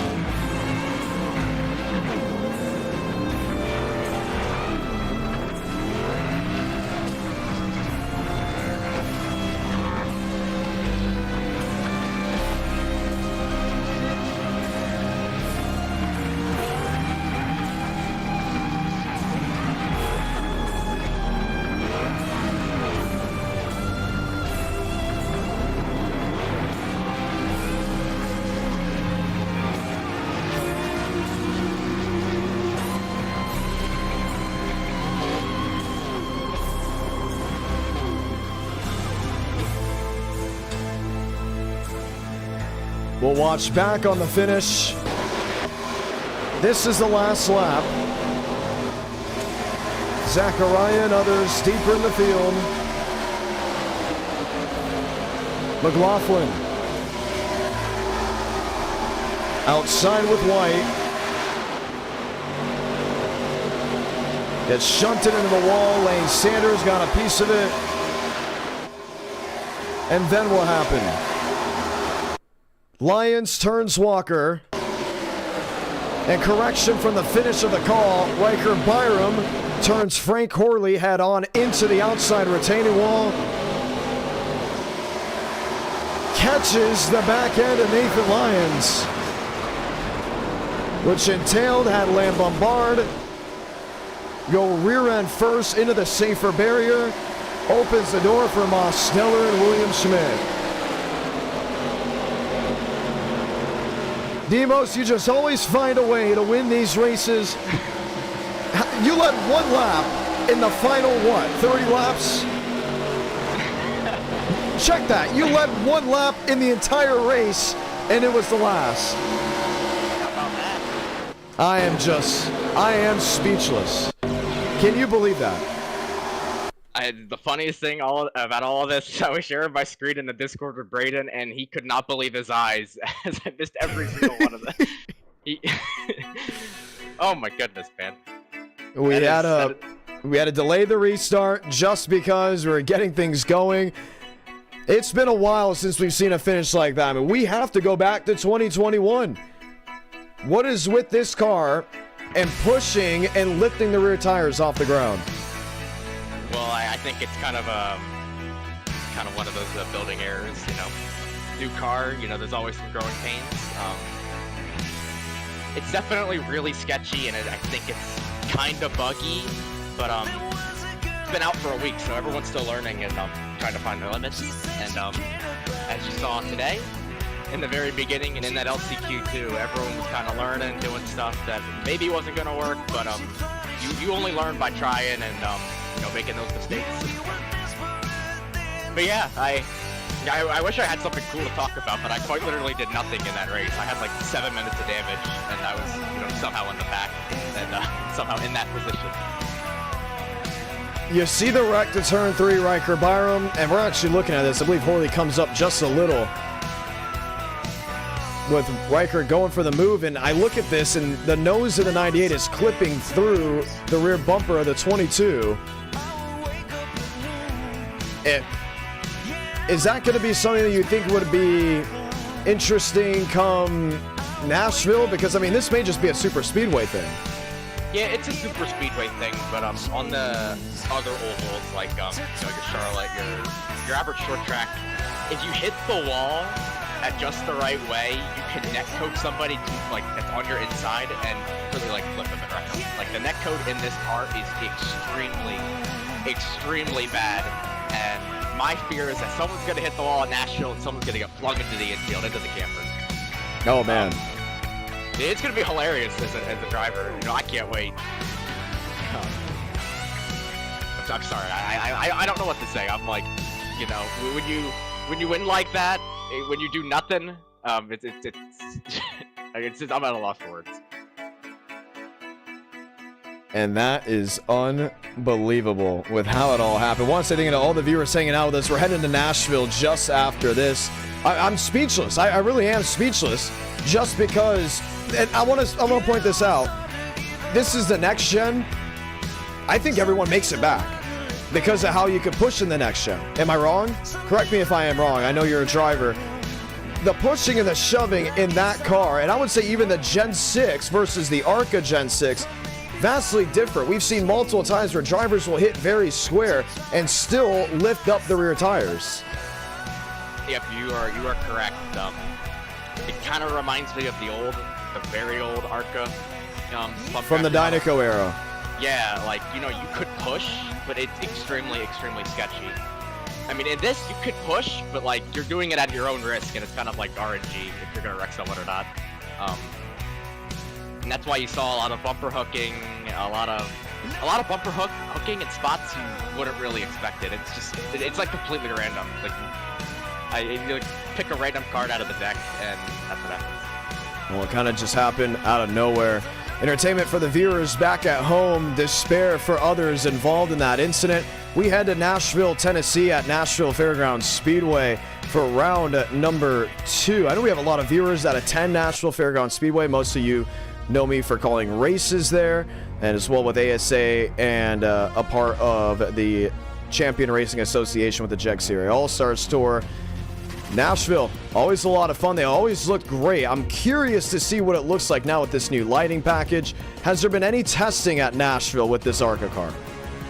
No, I haven't done it personally, but actually last week I did a ARCA Langley race. Well, it wasn't a race, it was a practice session with a couple of people in here, and it was so much fun. Like, you were beating and banging. I really wish we did Langley, because that was like a ton of fun, and you didn't like get destroyed when you hit somebody, so like you were like slamming into people. It was like demo derby style, but like you weren't wrecking people, you were just moving them out of the way, giving them old boot scoop boogie. But I think Nashville's a little too fast-paced of a track to see that, but I think it'll be really interesting to see how the bumping works in the car, how everybody races. Yeah, I mean, how everyone races is going to be interesting as well, but the Gen 4 is coming back, this time with the max amount of horsepower. We saw the Gen 4s go top of the board. What did you see? Because right away, off the start, you went right to the apron. So I heard something about how their acceleration is really bad, and I found out within the first split second that they were going to be slow, and I had that really quick reaction to just yank it to the apron. You know, you could do that as long as, you know, you're not jumping the start. Like, we all went on green, so I knew it was allowed, and I know everybody behind me did it, but they saw me do it. And that's kind of what we did throughout the whole race. I'm a little worried to see how that works here. I think since it's a slower track, I think it'll be a bit better, but I think that's something you should definitely look out for. Session is up, password is IDK, and it's going to be fun to see. Now, here are the updates for the rules. We believe we have enough drivers to have an LCQ. Top 10 in the LCQ will advance to the main event. Top 20 in qualifying will automatically advance and will not have to head to the race-in. So anyone that qualifies 21st on back will have a 20-lap LCQ, where the top 10 in that race will make the transfer. There's definitely enough demand, including with the changing of the community. The driver growth has been crazy, at least as of recent. Now we got to ask you, the viewers, where do we go for race 3? A lot of drivers came forward saying Portland. No cameras are ready for Portland. Lime Rock. So, Lime Rock. do we do Sonoma, Lime Rock, or Watkins Glen? Yo, you did not just say Watkins Glen. Get out of here. What do you mean? What's wrong with Watkins Glen? Vote Lime Rock. Come on. Connecticut boys in here. Come on. Okay, if I put Watkins Glen, I'll put a fourth option. How about that? Give me another road course. What's a road course we could throw in there? Unfortunately, it can't be Portland just because of the cameras. We want to get Portland going. It's just right now cannot get it in the position we want. Let me look at some setups that we have here. Bullring, not ready for us yet. We can go to Kern County. That's an oval. I'll save you some time. They only have a room set, so you're not going to find a specified setup for it. Okay, so that means we can use Homestead Road Course, Gateway Road Course. Yeah, you could use whatever. You guys want a Roval? wrong track, bud. What do you mean? Oh, you got kidding me. My phone's blowing up, which means I know. Thank you. Another buzz. Another buzz. I know, Josh Kenyon. Thank you very much. Well aware. Wrong track. You guys gonna join the ones that say join this. Where should we go? Give me some opportunity. We have cameras ready for Laguna. Because the third race has to be a road course. It could be any type of road course now that they have a road setup, which is great. We haven't done Laguna in a long time. We haven't done Laguna in so long. That was part of the pioneering, era of It was. Okay, how about this? You've raced in the Pioneer era. Name the biggest 3 Pioneer tracks. I want to, obviously Daytona and Dega. I'm gonna say Kansas because that was the first non-super speedway that we tried out, and that kind of kick-started us expanding out of the preliminary track. But there is a grassroots track you're waiting on. Oh, Fairground. No, actually. Linear. USA. Oh, yeah. USA. We used to do USA all the time. So, I would say USA for sure. A road course, though, we need one more. We have Sonoma, Lime Rock, Watkins Glen. Some are saying the Homestead Road Course. I'm actually really curious to know what the Homestead Road Course looks like with that new update. Oh, that's a good point. That's what I'm curious about. And we can't throw rain in there if I'm not... No, we can't. No, we can't. I lied. Sorry about that. Cannot. So I'm curious to see what the Homestead Road Course looks like. And we know we would be able to fill out the entire field with Homestead. And the drivers love the Homestead Road Course, so I'm not mistaken. Right? If I'm not mistaken? If they like it enough. We hate the Homestead. I don't know about hate. I love calling race at Homestead. Biasness, of course. Homestead Road. You guys go ahead and vote what you want to see for race number 3. Sonoma, Lime Rock, Watkins Glen, or Homestead Road. The Roval at Homestead is fantastic. It's really good. So yes, keep voting Lime Rock. Come on, I love you all. Keep going.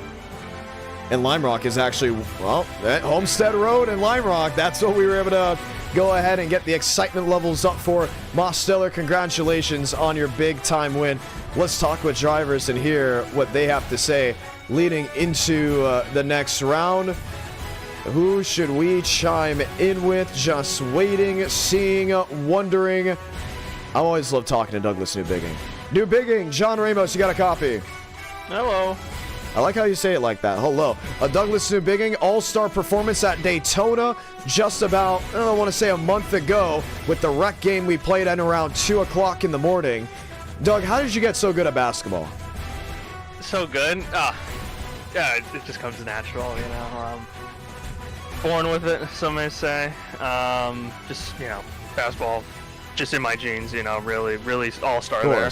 I could have won NBA, but they don't want someone that good. Man. And your hair. You have the greatest hair in racing. I do have the greatest hair in racing, thank you for noticing. Yeah, that's true. How has your dirt racing been, at least as of recent? Nothing's going on right now. But we are doing some asphalt races this year with the car. Oh, so that's kinda with what car? Up in New York, the 600 modified I got. So we're gonna be doing Northeast Pennsylvania. Oh, please tell me you're doing what I think you're doing. If it's a modified, please tell me you're doing what I think you're doing. They're mini mods, basically. Like a small. It's okay. If you shrunk them down like a modified, right. we're still we're just as fast as like a sportsman modified, which is insane to think about. But yeah, we do pretty good. So definitely gonna whip some butt hopefully in the asphalt stuff. I thought for a second you got like an SK modified. I think that's what they run. No, I'm not that rich yet. So. Okay. Because if so, I was about to say, are you gonna go race in the Turkey Derby at Wall Stadium? No, I'd like to race with it. That'd be kind of fun. So I know people. A bunch of our drivers would be watching this. Yeah, a bunch of people connections watching this. So you never know. So I'm down. I got my suit and helmet and everything else. So that's good to know. No. Are you racing here at Fairgrounds? I will be. Yeah, I'm waiting for the session. Oh, it's very much up, and we may be filling out 62 drivers. Oh my goodness, 20 laps of racing, and we're gonna have a ton of drivers to work through. If I'm not mistaken, let's go ahead and just take a look. Well, he had the chance. We're going to be upwards of 50, and only 30 will be taking the green flag. Yeah, I'm pretty pumped, honestly. It's been a long time since I think so. I mean, I don't know, with the Gen 4 at least, the last time we did it, I think was the NR Night in America League we did. Yeah, the short track shootout. And that's actually in the background. Well, I don't think in the background right now. No, I don't think it was. It is in the background right now. It may have been a part of a tournament. It was like the whole like league thing we did. It was like a couple months and we went to a bunch of different tracks, different cars for a week. 2 years ago, maybe. I want to say 2 years ago. Well, we may go ahead and see maybe back when the last time we came here to the track, but let alone we're getting ready to qualify with well over 50 drivers. Doug, we're excited to see what you can go ahead and do. Godspeed on that front. Welcome to Nashville Fairgrounds Speedway, located in downtown Nashville, in or around 2 miles from Broadway. Braden Movick going quick time there in practice, and yes, we have a stout amount of drivers looking to see if they can go ahead and make the field. Carson Freeman and others will get ready to go ahead and qualify. Braden Movick, first one onto the speedway, and we'll get ready to rock and roll just one more time. Qualifying underway. Won't be able to speak with many drivers as only 20 will lock themselves into the show based off a single car queue.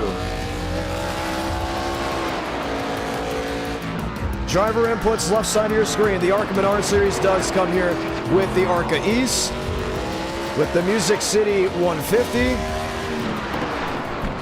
Gen 4 and Gen 6 allowed at this track for this event. 10 laps, that's what they get to work with. Movick, first time by an 18.504. Does he jump top of the board? Yes, he does. Hartledge, P3, and we're going to be watching qualifying closely, knowing one thing, the top 20 advance. Jason Beckman, who has designed schemes for the ARCA West. Rolling around 19th quick. A little bit wide there, coming off turn 4 and 18.9. Jumps him back into 19th. Not out of the woodwork just yet. Christian Delgado, who has watched races at Nashville Fairgrounds Speedway. Watched the bump and run between Hunter Wright and Dawson Sutton. I believe it was Breast Cancer Awareness Night. Oh, high and mighty off turn number 2. Catches the outside wall. Who's in? Who's out? DeAngelis has his Gen 6 wounded up. He's 28th as of this moment. Matt Deason in the 48 machine. Deason gets to the line, needs to be up inside the top 20. Now this track is an attrition track, and what I mean by that is wrecks, they may be aplenty with how things go. Douglas Newbigging has his Gen 4 ARCA machine lined up. 19.9, does that slot him in the top 20? No, it doesn't. 36, well off the pace. Derek Shaver, 19th as of now, and 18.8 should throttle him up just a tad. It will not. We'll keep him there in the 19th spot. Keith Ingram is in. Tyler Tinsley out. Remember the wreck Tyler Tinsley was in at Daytona? Well, same car, and they decided to duct tape the numbers of the machine on both sides. Tinsley 22nd, a 23.5. He will not be able to improve from the time he has in hand. Delgado 27th. Once again, they have 10 laps to work with to see if they can better their time. Ty Leclerc goes P2. Joey Beck goes P3. Delgado an 18.7. That should, in theory, put him up. I don't think it will. They do have 10 laps to roll around this track with. Decent 31st. And we're going to have a stacked LCQ, upwards of 30 machines. Braden Movick, top of the board. Joey Beck goes P2. Ty Leclerc, P3. Aiden Walker. Him and Van Drugman both race at Nashville Fairgrounds Speedway on the quarter mile. Walker going P4. For the grassroots fans, good news. We're going to be doing a whole lot more grassroots races with the Eye of My in-person broadcasting coming. believe it or not, broadcasting on the sim does warm me up for those TV broadcasts. Whether it's with the Jeck Store, ASA Stars, I will have one TV broadcast this year at Dominion. ASA Southern Super Series, do have an event with them at Nashville. And then the Jeck Store all around Indiana, Ohio, Michigan, and in the Tennessee area. Earlier this year, was working the PA and pre-race at New Smyrna for the Clyde Hart Memorial and Speedfest as well. Speedfest taking place in Cordele, Georgia. Final seconds on the board. Left side of your screen, you'll see who's in and who's out. Will Byers is in. Jason Beckman is heading to the LCQ with Jason Dodonna. Dodonna works on ARCA Menards machines. I believe he's out on the Alex Club Camp. In the 23rd spot, Keith Ingram, Tyler Tinsley, and Christian Delgado. 44 drivers have entered. 30 will take the green flag. Top 10 from the LCQ will advance to the main, which will be a 60-lap race. And Mavic has yet to win in 2025. That could be changing, at least as of tonight. An 18-2-6-7. Left side, you'll see the starting order. 24 drivers going for 10 spots. Let's all come together and get ready to go green. Dominic Barbagallo, Gavin Austin, and others. A couple Gen 4 stock cars, a couple Gen 6s as well. William Schmidt back into the racing.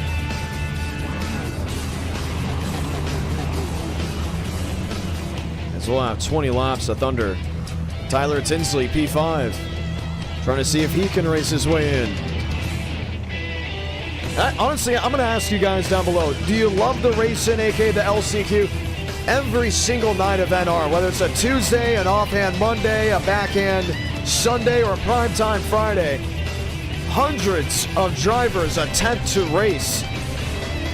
And we have been told before, sometimes those guys, they'll come in, they'll come off work, they'll qualify, and then they'll miss the show. This is an opportunity, in my opinion, to have these drivers race in, including at some of these grassroots short tracks that not many have. But if we go to a very popular one,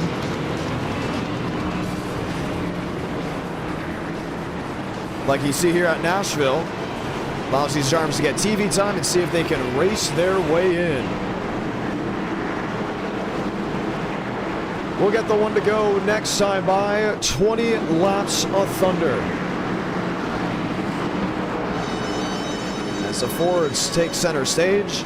Another track we need to go to, Irwindale, Kern County with the ARCA West. Nashville Fairground Speedway, always a delight when ARCA comes to town.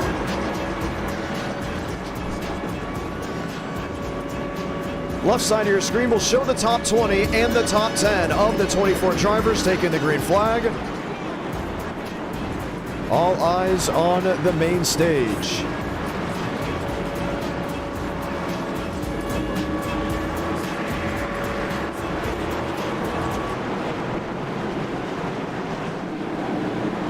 They line up 2 by 2. And the pace car will make the hard left onto pit road. ARCA East, ARCA West are the main series. Always fun running here at Nashville. A delight.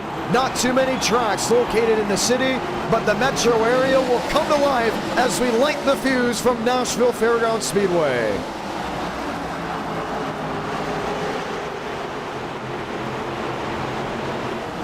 Shaver, Beckman, one in the wall. That's Keith Ingram.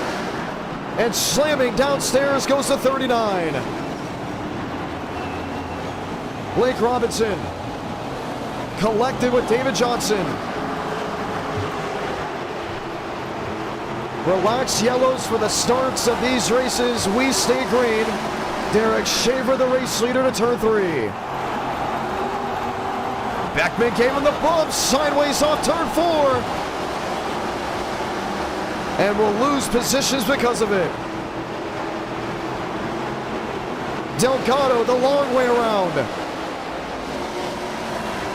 Finds his way through. Mutinous Major, Josh Kenyon. and Jerry Rodriguez in the abolitionist John Brown Toyota.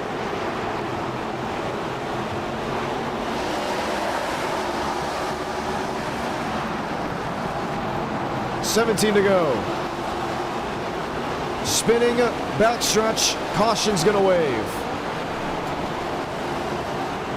With the leaders oncoming, Alexander Balderas and the 9 machine of Angelo Middleton will bring this field to rest.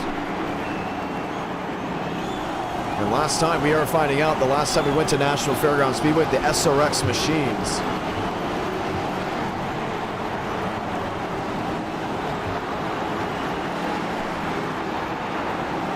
Are well out of shape. Let's see a replay. And the incident happening just a lap after this. Gavin Austin in 2.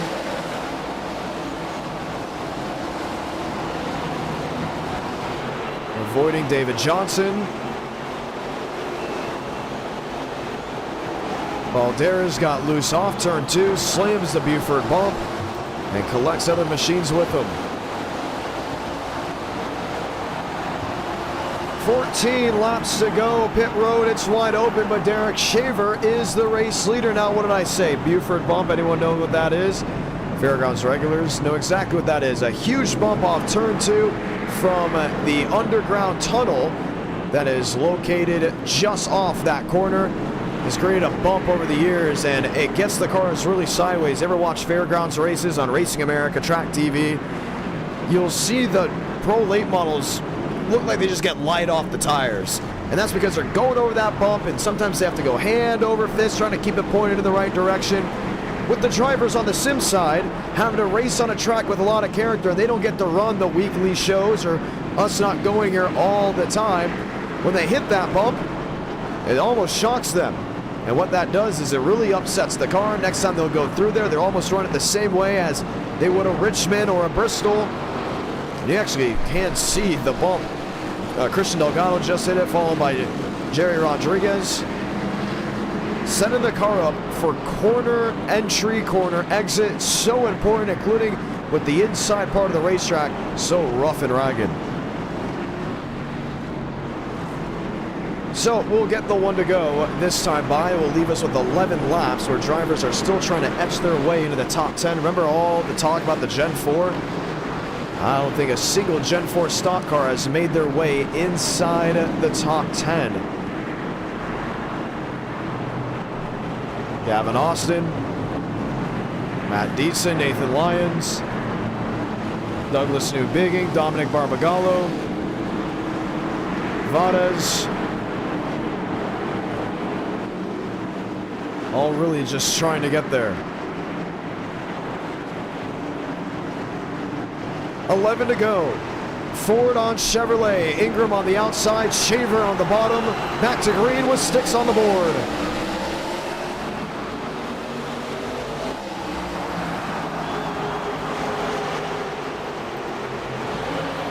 Keith Ingram, drive off turn 2. No advantage to 3, washes up the speedway. Tyler Tinsley goes around on the front straightaway. Slams the inside wall, keeps it covered. Hank Howard, Josh Kenyon, Jerry Rodriguez in the wall and spinning. Caution will wave once more.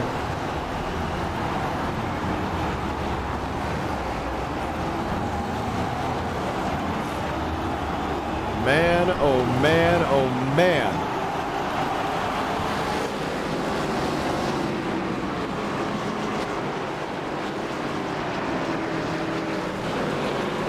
A restart having to take place again after wildness ensued. Tyler Tinsley, 75.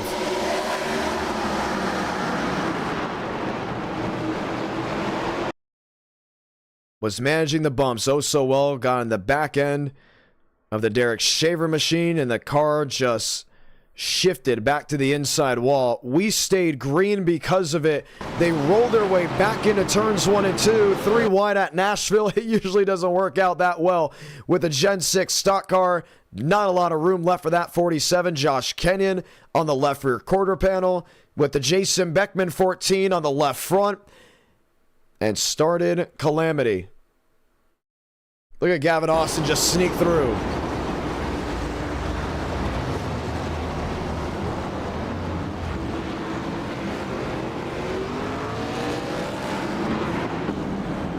Josh Kenyon. The skewed rear end. Shaver, Ingram, Beckman, Delgado. There's Jerry Rodriguez in 14. Tyler Tinsley, oh man, junked.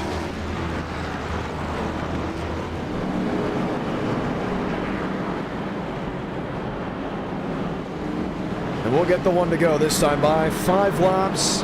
That's the shootout to see who the top 10 are that will advance.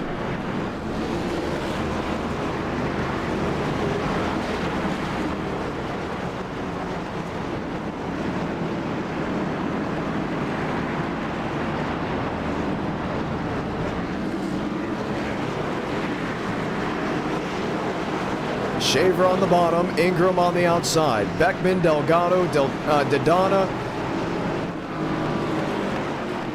With Nathan Lyons, Major, and Austin, the Elite 8. Shamela, Newbigging, the final drivers into the transfer.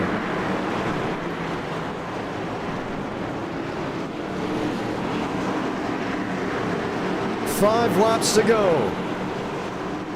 From Nashville, back underway.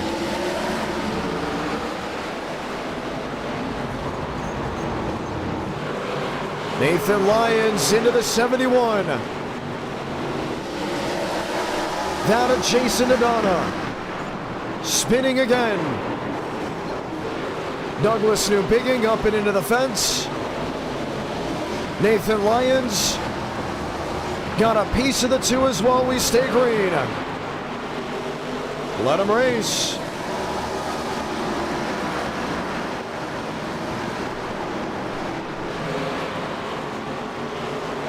We're hearing there may be a black flag for the 6.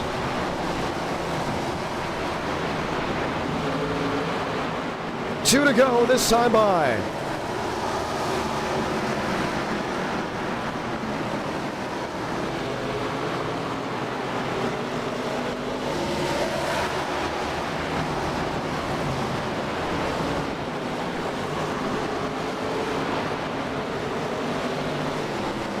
Trying to find a way around the lap traffic. Beckman.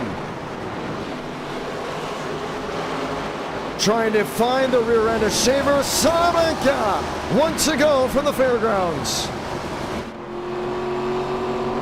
Beckman has never been in position to win here in Nashville.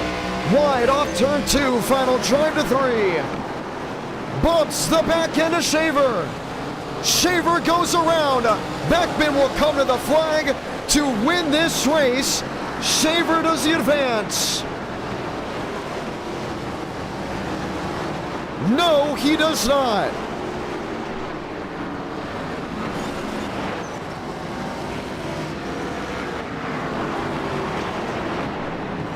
And it will be under review if Jason Beckman is allowed to advance to the main. We have it in the LCQ. Wrecking for the win, including when you're transferring, is a big no-no.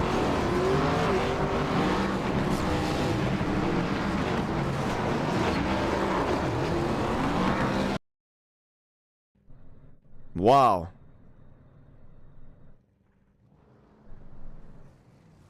And that is going to change much.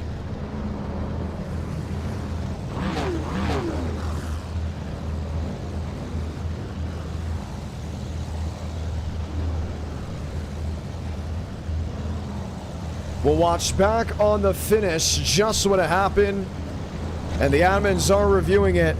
Beckman will get the win, and he may not be allowed to start this race due to the move he made on Derek Shaver.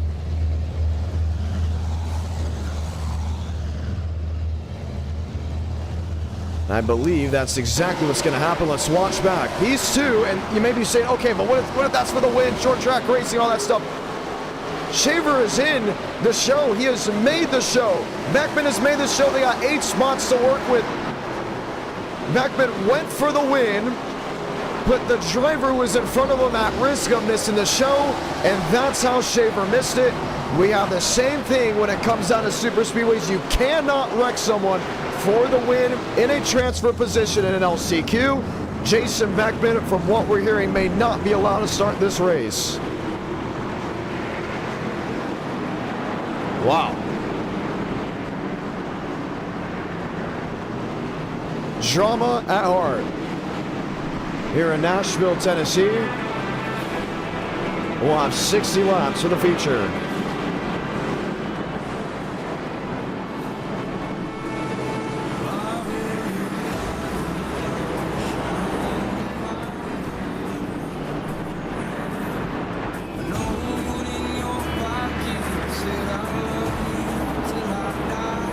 And Shaver will be allowed to transfer.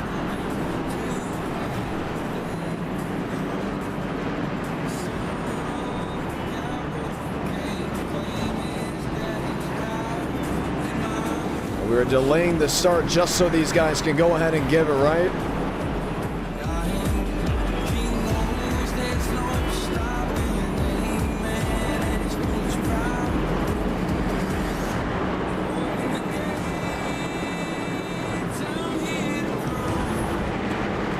Final things being worked on and waited on so we can get confirmation. So Derek Shaver will make the field after his 31st place finish. Gavin Austin is in.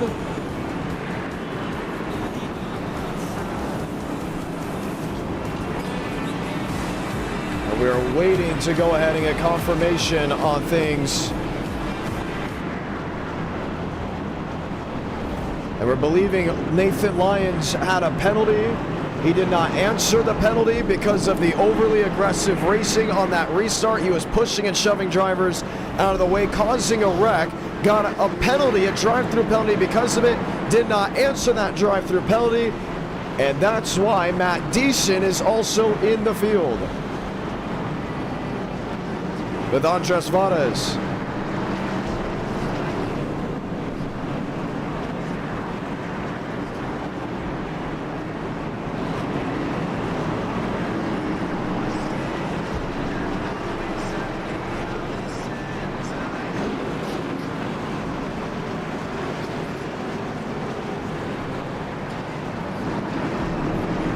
And we will be going racing this time by 30 drivers ready to go. Nathan Lyons out of the race. Jason Beckman as well due to penalty. This is the feature at Nashville Fairgrounds Speedway. 60 laps of thunder from Middle Tennessee. Let's light the fairgrounds up with the run into turn 1.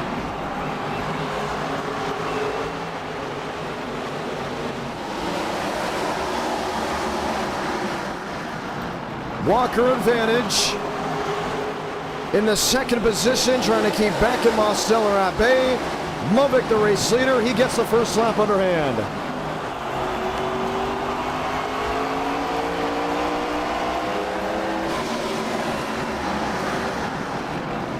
Ty Leclerc, company underneath him. Michael Mitchum washing up the track and up and into the 72. Collects multiple machines, caution wave.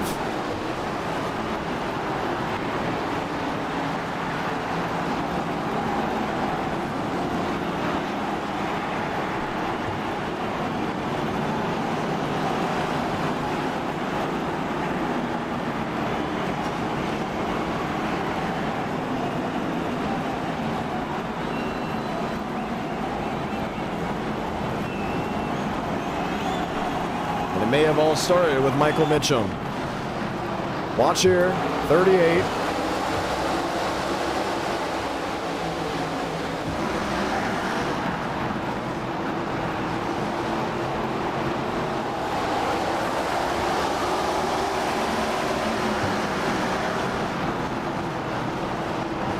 Inside lane, washes up and collects the 72.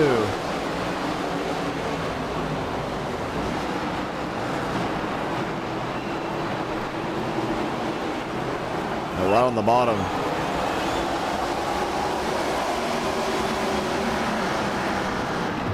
So Mitchum will be under penalty as sort of the caution flag for the first time. Braden Movick able to take the field down the backstretch. As wildness already ensued. No one has yet to be thrown out of this race. A lot of damage for Marty Shamela and others that are involved in an incident deeper in the field. 30 drivers taking the green flag of the 45 that attempted to race. A couple did not make the LCQ. 43 drivers in total taking somewhat of a green flag, whether from the LCQ to the main. As the race was on down into turns 1 and 2. Movick, Walker, no surprise those two are fast. Walker has seen this track multiple times in person and on sim. Should be getting the one to go this time by. Let's go ahead and have a little bit of trivia. E-ticket trivia. Name the only racetrack that is under a mile to have an e-ticket event.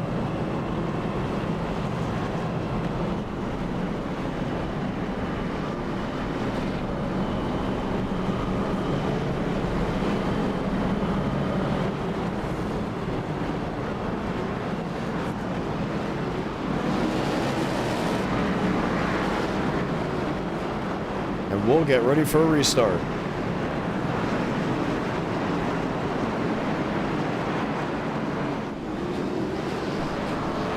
Two by two down the backstretch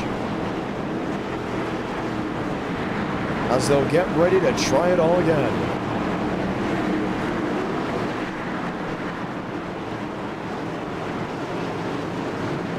Movick 42, Walker 93, Mosteller and Beck back there in lane number 2, 53 laps remaining.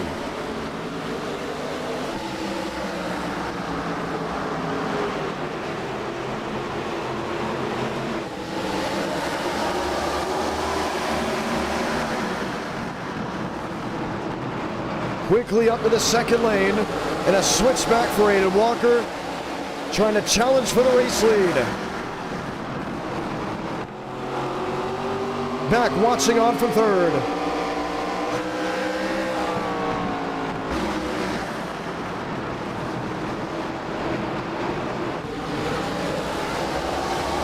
Outside lane trying to get a move. One spinning into the inside wall. Jada Mazel. Single car spin. Only 2 cars out of this race. Chad Thurquist, Michael Mitchum. 50 laps to go as Braden Movick is able to scoot away.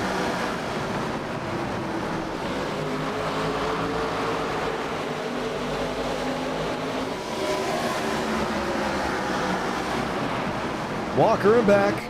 Mosteller and nose in.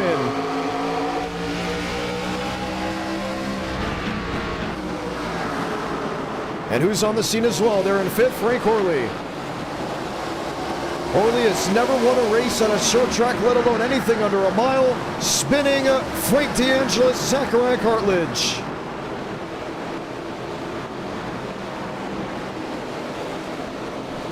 And this will bring out the caution.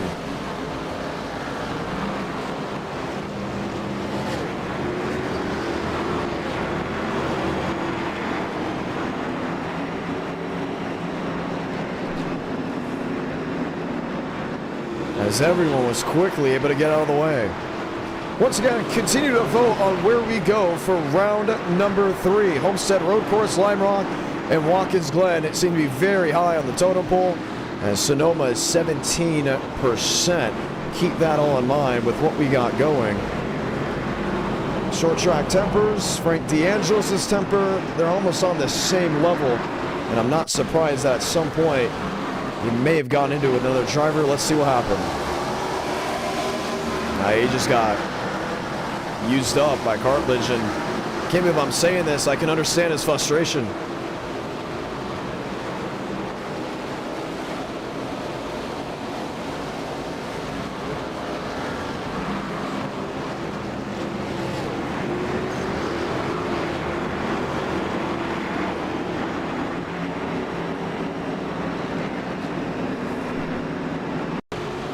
Watch again.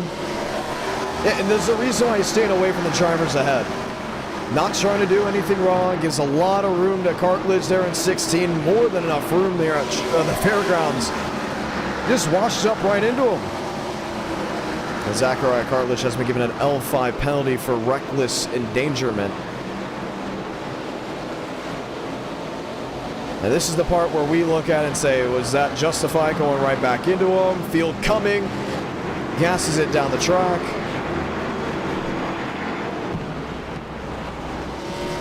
As the 69 brings it to pit road.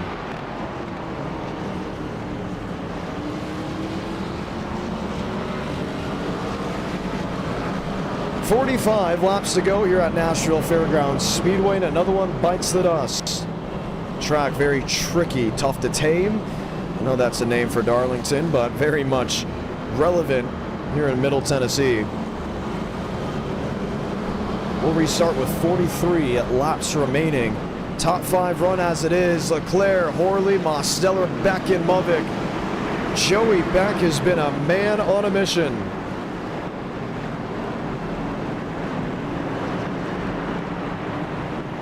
And looking to see if he can find victory lane at some point tonight.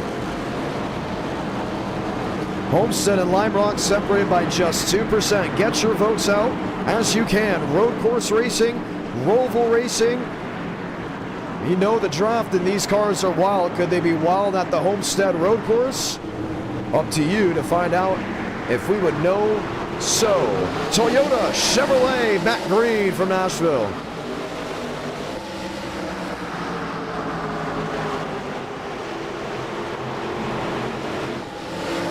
Movic peek into the inside. Joey Beck, the race leader. The question will be for how long? Late break into one. Movic up the speedway and into Joey Beck. Beck's able to save it, but comes across in front of Riker Byram. And the caution will wave.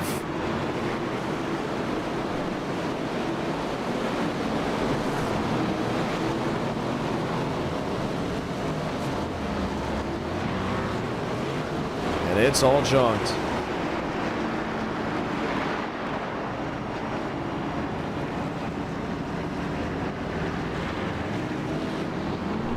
Man, oh man, I don't think he's too happy with 42.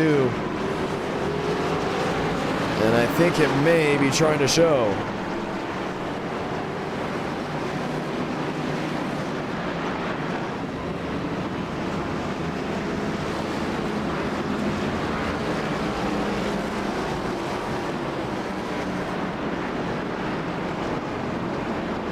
He was going for him. I think he's still going for him.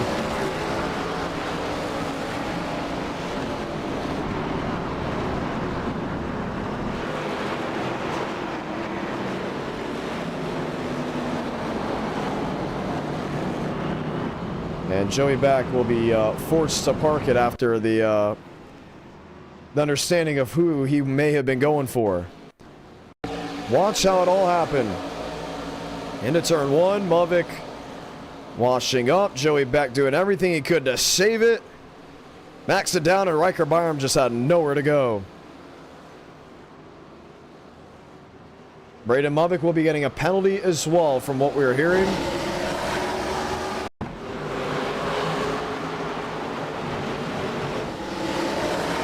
Nashville Fairgrounds Speedway, known for what he is, or excuse me, I'm getting multiple messages trying to read and commentate at the same time with what's going on. Nashville Fairgrounds Speedway, known for its wildness on iRacing and drama-filled action.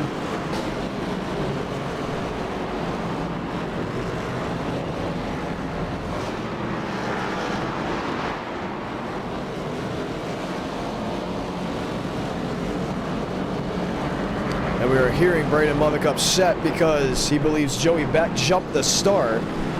But drivers do have the right to protest the restart if they believe someone has jumped it. Braden Movic did not go out of protest. He took matters into his own hands. And now we'll be going to the tail end of the longest line. Frank Horley, now the race leader in 22. with Daniel Mosteller to his outside.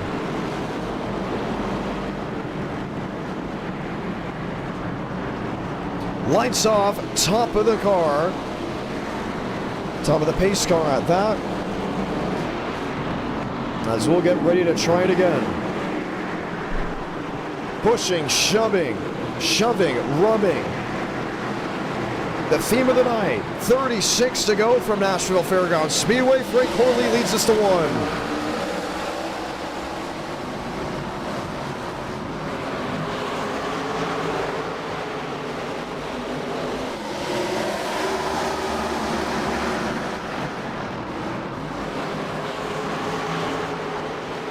Mo's not leaving the right wing, gets the Toyota with the nose. And you can tell Horley's inexperience at this track is showing, where Mosteller has raced her multiple times over the last couple of years. Able to work that second lane, Ty Leclerc right with him. Yahir Rodriguez sitting there in fourth.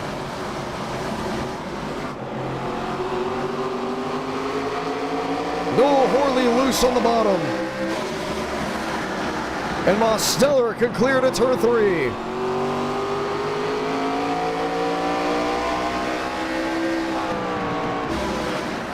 Leclerc goes second. Horley not done yet. He's got Yahir Rodriguez to the right of him. Cadillac versus Ford.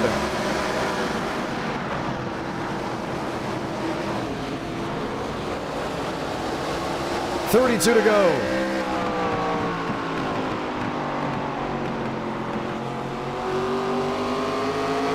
And man, oh man, Leclerc's doing what he can just to try to keep a grasp. 3/10 back to Mosteller, with Yahir Rodriguez just stuck to the bottom.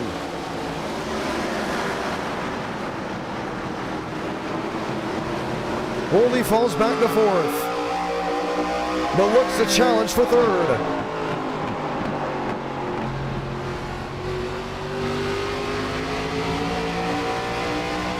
They're all doing what they can just to stay somewhat relevant. With the top 2 drivers in front of them, Derek Shaver up to the 7th position.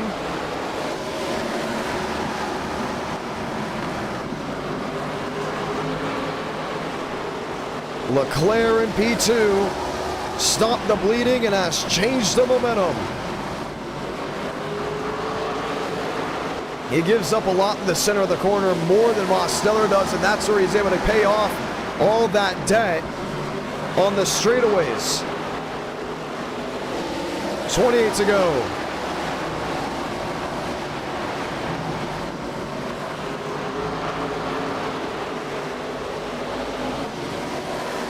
Toyota, Ford, Cadillac, Ford.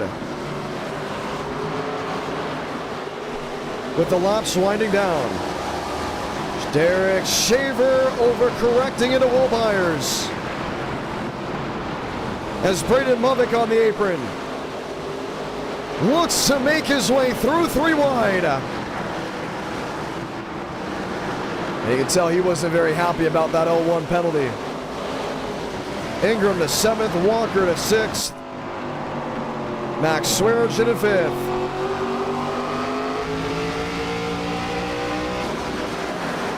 And Max has been very quiet tonight, but shown a presence towards the front half of this field. 25 laps to go from Nashville.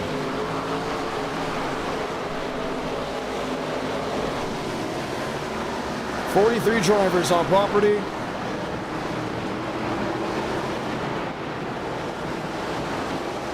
With what was to offer a great run at racing. Ingram, Movick, Benton, Jason Adana, those two wheel to wheel to turn 1.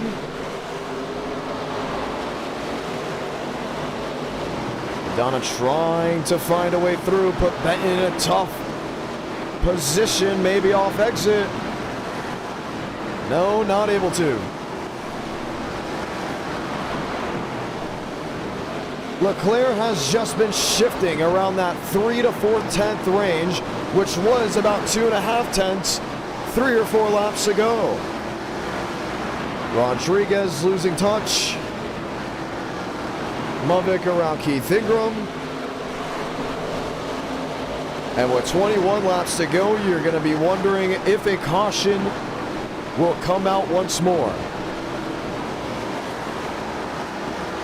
Watch from the nose of Tyler Leclerc. Lap traffic in front of that 87.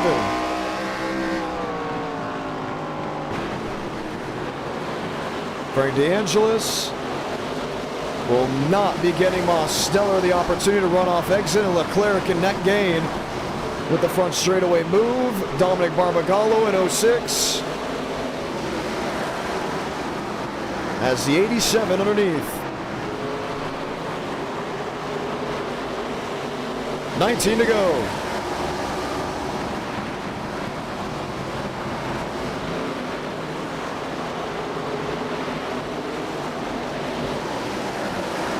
Pushing, shuffling, swaying. Oh man, Christian Delgado. Force Mosteller onto the brakes. And we've seen, whether it's Pro Late Model Racing, Super Late Model Racing, Street Stocks, Modifieds on the 5/8s here, lap traffic plays a dividend. Walker underneath Yahir Rodriguez. With Horley back to the 5th position.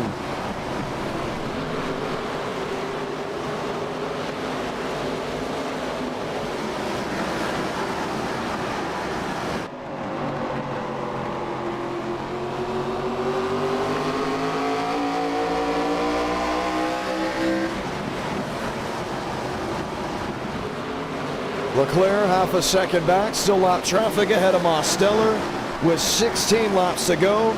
Yahir Rodriguez allows Zeta Walker on through. 3rd through 5th, tightly knit together off turn 4. Cadillac, Ford, and Chevrolet.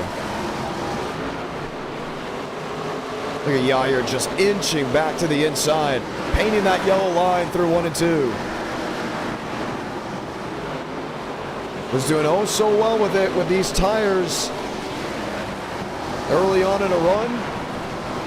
With the General Tire, more of a harder compound than what the Goodyear tires are with the Gen 6 NASCAR stock car that we sometimes run here.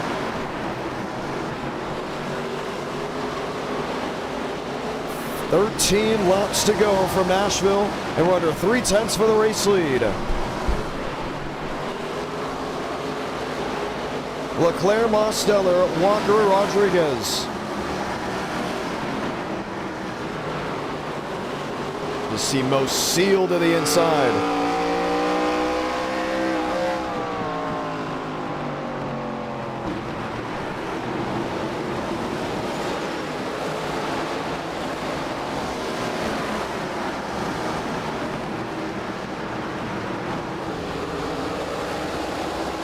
$11 to go.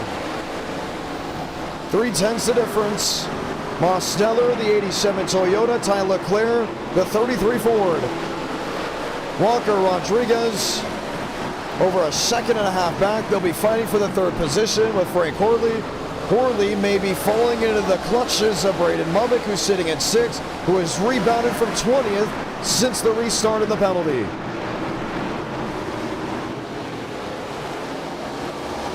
There they are in view.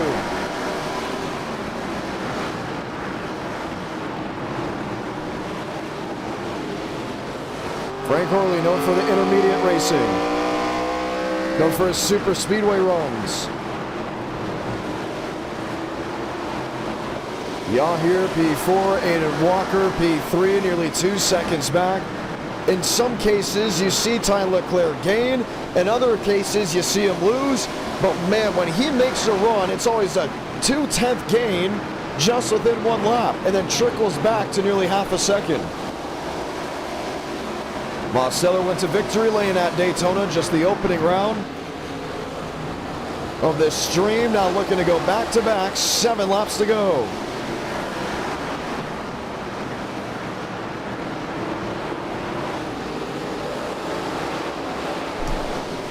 Nearly 6/10 of an advantage between the Toyota and Ford. Walker getting around lap traffic. Marty Shamela shown in view. 12 drivers left on the lead lap.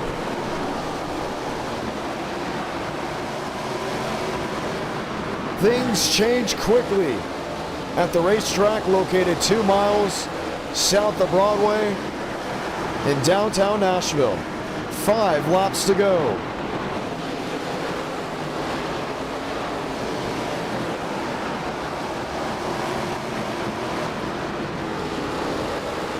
Six-tenths, 7/10 lap traffic ahead of the 87. 3 wide, some Gen 4 machines going at it. The question is, does he go up there and try to find a way through or wait for the laps to run out? Matt Deason wanting to stay on the lead lap. Mosteller forced to the inside as the traffic goes high. Will be 2 to go this time. Deason wanting to stay on the lead lap. Won't pressure, leaving 11 drivers running with the intervals of the race leader. This race brought drama from the LCQ to the main event early on.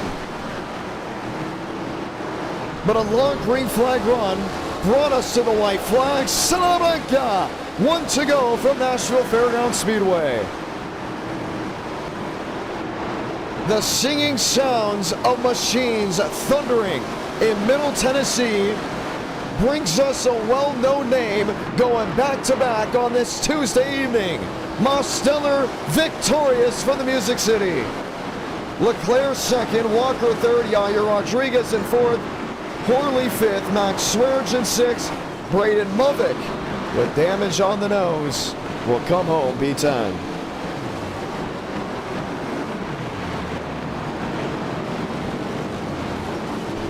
And this one, undoubtedly, all his.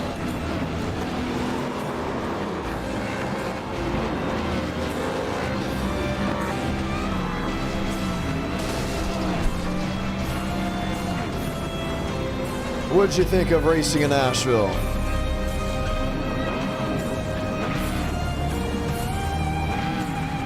We'll bring it to the quarter mile.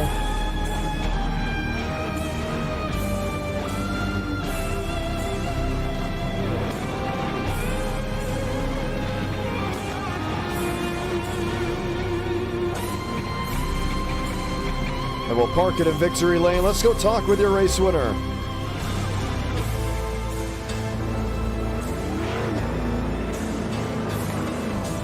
Mosteller, John Ramos, back-to-back. How about it? Hi. Hello. Hi. Hi. Hello. Back from Daytona to Nashville Fairgrounds Speedway. How was A, the car running at this track? B, how were you able to get away from the rest of the drivers on that long green flag run? Well, I'll tell you right now, I had a pretty good time. I felt like it drove pretty well. I don't know about the Gen 4. They seem to be really off the pace. But yeah, it was a lot of fun. I didn't really have to do much. Everything... I got to the front through self-inflicted mistakes by others. I think Walker pit on like lap 20, so that got me some more track position, and then Braden and Joey Beck, you know, they had their accident, and Braden got that penalty, and that gave me basically the lead. I think I had to pass Bean on the restart, but it wasn't really that exciting. I just had to kind of manage my gap with Ty behind me, and I was also watching Walker because he was on those tires, and I was a little worried that he'd run me down, but he seemed to fade towards the end of the run and the race. Final votes being in, Lime Rock winning 26% to Watkins Glen and Homestead Miami Speedway. Lime Rock with this car, very unexpected. I believe we only have the road set up for it. That is correct. Have you tested there? No, I have not. I have no idea how it drives, which I think that'll make it a lot of fun. I'm excited. Home track. Yeah. Home track. Well, I mean, what's closer, Stafford or? Lime Rock. Oh, Lime Rock's only like 35 minutes for me. Oh, really? Wait, how far is Stafford from you? On a good day, like an hour and a half. It's all the way up on the northwest of the state. not Oh, all the way okay. down. It's in the corner. Yeah, I have to drive all the way across the state. Which isn't really far. That's Connecticut. Oh yeah, it's not that far at all. Especially when there's no one on the roads. Especially when there's no one on the roads. Nashville, every time we come here, it seems to be... I'm not going to use that term because I do love this track and I call races there, but in iRacing, it seems to be almost like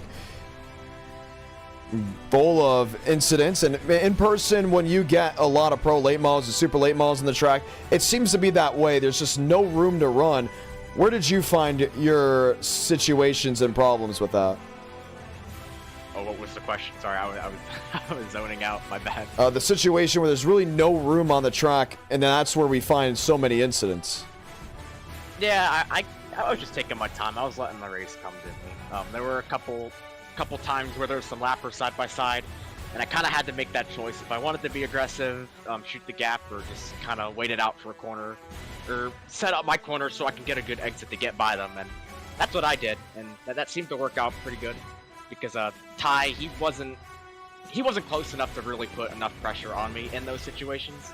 So I just took my time, and yeah, that's what paid off. You know, patience, that means a lot, especially on these short tracks. You just gotta keep your head cool, and you know, sometimes you just gotta let the races come to you. And it very much came. How many laps at Lime Rock if that's what we're rolling with? I'd say 20. You're not gonna use the chicanes. We're not using the chicanes. Well, I mean, I'm thinking 15 just because we do have a fourth race to get to. Oh, okay, yeah, you're right. So we're going to run with Classic, if I'm not mistaken. Yep, I believe that's the layout. I believe that is the layout, and it's going to be a lot of fun. Road. We got all the cars ready to go with it. Nashville Fairground Speedway was fun. Super Speedway, short track, road course, and the viewers get to vote for race number 4. You know what that means, right? Do I get to pick the tracks? I believe we are gonna have you. Goodness, yes. Well, we gotta hold on because Watkins Glen is within 1%. Nope. And it just tied for the moment being. This is a crime. This is a complete crime. It's tied 28-28. Actually, I'm gonna shut my mouth because I actually want to pick these races. 28-28. We'll go ahead and wait. Well, we got the tracks ready to go right here. Brady Mulvick not too happy about what happened after Joey Beck got sideways the contact. What's your opinion? What did you see from there? I'm not gonna lie. I'm a fan of drivers policing themselves. Nah. That's when it turns into total warfare. He did jump the restart, or I think he did. Well, that's the interesting thing as well. You know this because we've seen it happen. Drivers can protest a restart. And let's say Joey Beck gets caught, which he would have because I just saw the replay. He did jump the restart. Joey Beck gets a drive-through penalty, and we keep going. You know, my complete and honest opinion, I think that penalty for him was very, very harsh. I mean, he had it gathered up, and I think he was just angry that he got bumped out of the way and he stepped on the throttle and then he wrecked himself. I don't think... You think Joey Beck wrecked himself? I'm not saying he wrecked himself, but I just think the penalty itself was very harsh for... It really wasn't a lot of contact at all. Session is up. Lime Rock is free. For the ones that are wondering, yes, the ARCA Gen 4 is available with this if you don't have the Gen 6. And that's what we can continue to chat with drivers, viewers alike. Was that penalty deemed liable? I mean, right away, Michael Mitchum, L5, bang. And then we had another incident, Zachariah Cartledge. That Mitchum call was really bad, man. I don't think so. So what happened is Christian Delgado was parked on the apron with half of his car on the track, and he was still on the track on all of our screens, but he towed as we were passing him. So he was reacting to Christian parked on the track. Are you sure about that? But also at the same time, we're going off of what the same incident with Zachariah Cartledge. You can look at it, and we can all have this opinion, right? Zachariah Cartledge, what is he known for? Out of drivers. Drivers known for, not viewers known for. What is Zachariah known for? Crashing. Being a okay. weapon. What has Michael Mitchum been very much known for, including from a different community? Including what he did to you, including what he's done in our e-ticket. And then you see the replay that we have where it's a quick oh, he's having that moment. Almost like with Nathan Lyons, where Lyons are barreling through drivers in the LCQ. You're going to barrel through guys, force drivers to wreck out of the transfer on a restart. Okay, you're going to get a drive-through penalty. Jason Beckman barreling through Derek Shaver. Yes, going for the win, but both are, they're transferring. They're both transferring. That was hilarious. So when you're coming off of a consistent issue after issue after issue, and then you see that replay where it's like, oh, Michael Mitchum. I remember what Michael Mitchum just did a couple weeks ago in our event, in another event, and in NR Night in America, and how he's been racing reckless, at least as of recent. That's where the L5s really do come in. And sometimes you'll see an incident and be like, oh, is that warrants of an L5? And it's more about what have you shown me recently? You know, with Muvik. Let's say Muvik was known for wrecking people. Did Joey Beck jump the start? Yes, he definitely did. Muvik didn't protest it. He took care of it. In that case, with Muvik not known for wrecking people, he gets an L1 instead of an L2 or an L3. Because Nashville is known for a ton of wrecks, and you remember the last time I went to Nashville, SRX, we all remember how many cars finished. Maybe 6? 3, yeah. Not a lot. And why is that? Because that track is treacherous. It's a treacherous racetrack, so policing is done a lot higher. It's almost like you're running down the interstate, right? You're in an area where there's a lot of traffic, a lot of moving parts. It's almost rush hour. And if you're going to speed, a cop's going to go ahead and grab you. Versus it's 9 o'clock at night. You're kind of by yourself. You're going 10 over. And he sees you. He's probably not going to go ahead and do anything on the interstate. Versus maybe a 5 over, a 7 over, an 8 over in a metro area, you know? So that's kind of how I would compare it to. Knowing the situation, if you start racing like we haven't had a caution in about 4 hours, that's where we start moving the pendulum on what's considered an L5, L4, 3, 2, and 1. Now, with the e-tickets, that's different. We're going to be bringing a rule book out, and it's going to be fully consistent, I believe, definitely before Talladega. Heading into... I heard a little bit about that. Yeah. I think that's good. But that's really different. good, E-ticket events and NR Night in America have definitely separated. You know, it's almost talk show time. Is it talk show time? I think we have to have talk show time after this. NR Night in America and e-tickets have separated. There was a point where they were both like this. Anytime an e-ticket would happen, you get like new overlays, new things, and it would translate to NR. But over time, with me calling races in person, e-ticket rules and e-ticket quality vastly shifted from NR Night in America local shows and public lobbies, where we take the best from these and then we get them to our e-sport events. Before, they used to be right here, definitely back in 2021 and early 2022. I think the shift really started around 2023 when things started changing and drivers started racing with each other so often in the e-tickets, they kind of knew how to race each other. That's why you don't see too many penalties. When was the last L5 in an e-ticket? I think Drew Jua. And if you look at that, when was the last L5 before that in an e-ticket? I don't think we had one since maybe 2022. So even that one for Drew, that was kind of borderline too. No, that was not borderline. Drew Jua absolutely deserved that L5. Drew Jua was a menace in that race. And now this is talk show me talking, not broadcaster play-by-play. We had to L5 Drew Jua. You cannot take out that many cars, say, oh, it was this in an accident, and not have something go wrong. Because then again, that also shows the next generation of drivers watching that it is okay, which we do have. And we do have newer guys coming in after Florida, after World Grand Prix. Definitely now, you know it. We have a lot newer drivers, either A, returning from 2 years ago, or showing up and racing. And, you know, at the end of the day, that's what we go. We put the veterans kind of on a pedestal saying, hey, you know not to do that. I don't want those guys to be in that situation. So it's interesting. It's very interesting to see how that goes. 2 races now behind. Let's say this, right? We're here at Lime Rock. This race goes caution-free, and there's a wild incident. 3 or 4 cars. Does anyone get L5? Probably not, because the race went caution-free, and most of the pack show that they can race without any issues. Nashville Fairgrounds Speedway. Oh my goodness, yes, Jeff. Yes, Jeff. Thank you so much. Hendersonville Cops will bump draft you at 1 a.m. Exactly. Nashville Fairgrounds Speedway, we were Hendersonville Cops. So the ones from Middle Tennessee, they'll know exactly what I'm talking about. When we go to a road course, that's where we lay back a little bit. You know, we call the action and have some fun. the way the track is and how treacherous it is from the in-person side to even the sim side, that's when we're very hard-nosed and always policing. So, yes, it has changed from race to race, and drivers have different opinions on it. You can name your opinion as we go ahead and qualify here at Lime Rock. Or we can go into the voting, whichever one you would like. Go into the voting. How about we do that? Voting. I am a big fan of voting. Okay. 4 races that we can go ahead and choose from. Give me the first combo. Have the viewers agree with you. They've sat through the 3 nights. Will we get a race 5? It's not looking likely. We're not at 200 likes yet at all. Well, So are we keeping the ARCA theme? Are we doing well, that's up to you guys. Are you enjoying the ARCA thing? You're the drivers. You're gonna have to tell me what the people are saying, because I gotta try and set a qualifying. We like to find that balance. Do the viewers enjoy? I think the drivers do enjoy it, including after us missing yesterday. We didn't get an ARCA intermediate race, so we could throw something out there. Or, excuse me, missing last week. I would say, from just taking a look at things, the viewers seem to be enjoying it. I think the drivers seem to be enjoying it. Really going to come down to everyone else. So, I mean, I think we could throw one ARCA race in there, just in case.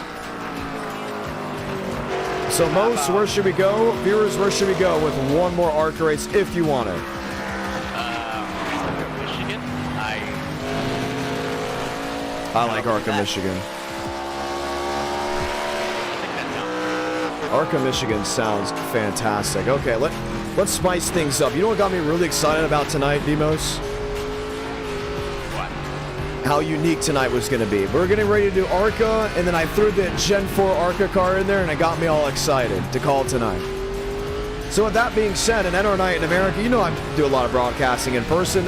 When I broadcast Enter Night in America, I look forward to certain combos that I put out there because I love calling it. Or I'm curious how I would call it. With me calling races in person, I use this opportunity to better myself in broadcasting, whether it's endurance, not messing up by the 3 or 4 hour mark. Let's do something we haven't done yet, because I'm curious to see how I would call it. Oh, whoa, hold up, let me butt in. How about Legend Cars at, okay, I have done that a million times, Legend Cars at Fairgrounds. No, they got updated. Legend Cars, they got an update, they got a refresh. I don't think that's what I was exactly aiming for, with me calling multiple Legend races at Nashville Fairgrounds Speedway. IMSA, Sebring, Jeff, oh yes! I love that idea. Multi-class. I do too. Maybe throw a little rain in there, maybe. IMSA, Sebring. We'll do 2 classes. No, we have to do 3 classes with the overlays. Or we just do 1 class. GT3 or GTP? All 3, GT3, LMP2, GTP. Will we get 60 drivers? Hopefully. That's race 4 on a Tuesday. I don't think so. We only have the overlays working for 3 classes, not 2. Maybe you just stick to maybe the GT3s, maybe? I would say it would have to be. Well, we'll have the viewers vote on that. How about that? Because Alright. at the end of the day, it would be IMSA. Okay. 2 down, 2 to go. What are we looking at? I did a dirt race already this year at Clarksville for the Toilet Bowl. Oh, how about the ARCA car? Only 1 ARCA, just because I want the viewers to have an opportunity to see something different. What about IndyCar?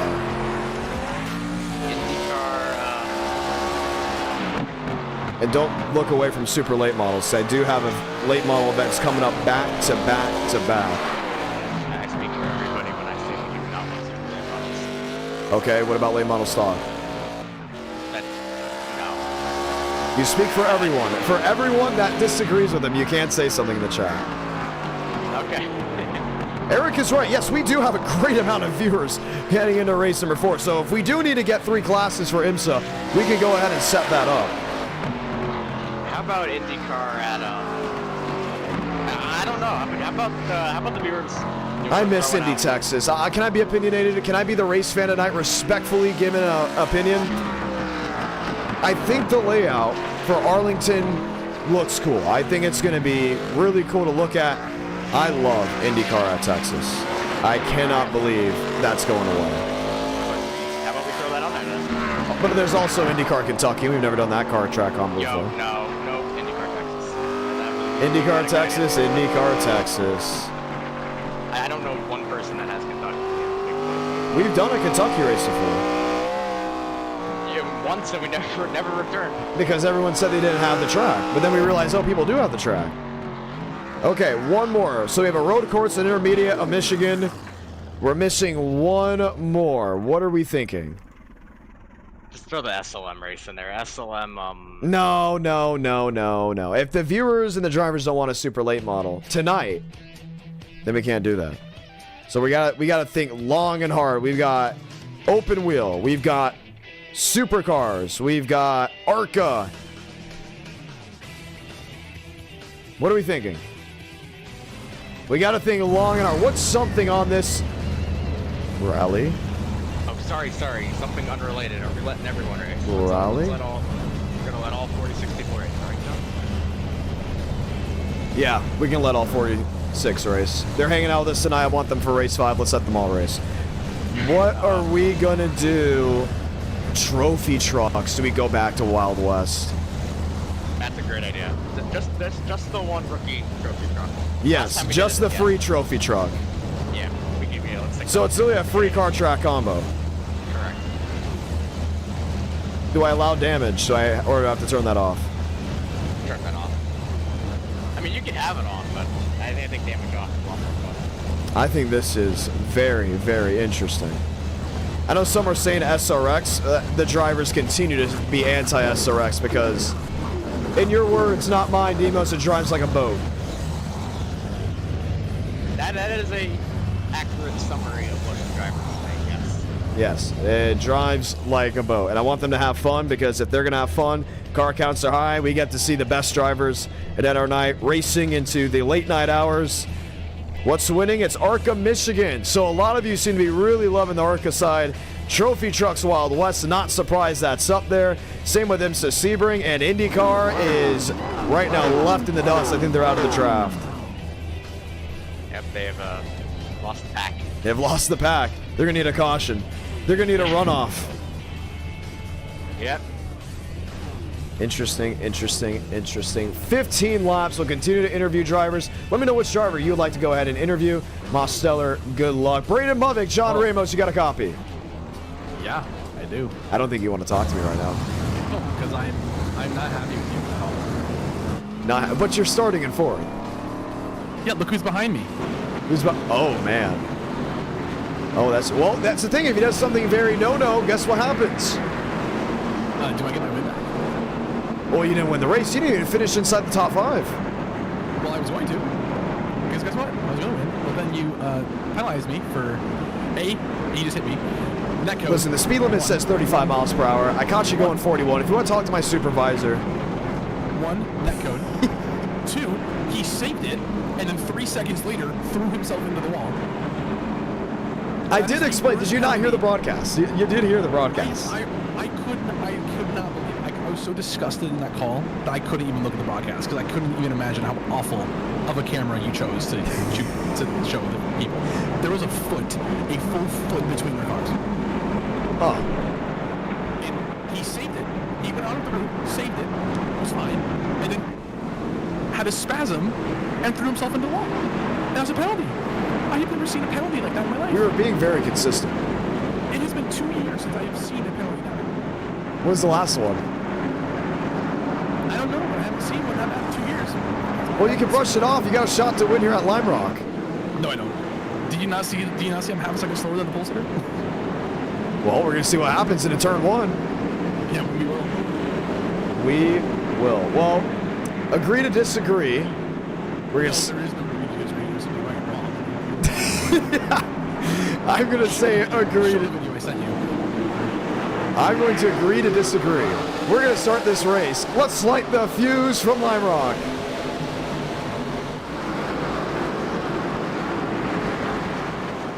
Leclerc, Mosteller, 3 wide, Braden Movick, Hayden Walker and company.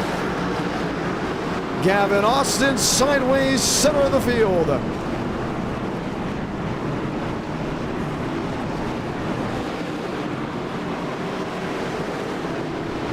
Joey back into the grass. With one towards the outside wall.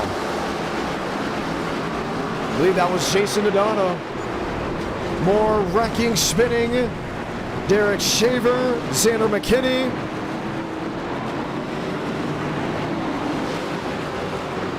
As everyone just trying to get through the gears as they work their way from 5, 6, and 7. Tyler Clara comes back across. He'll lead lap 1.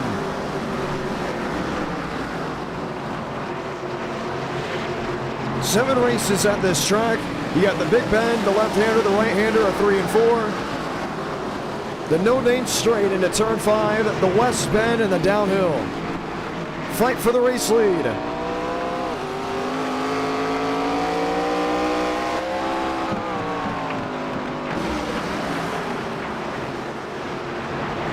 Multiple drivers still in groups.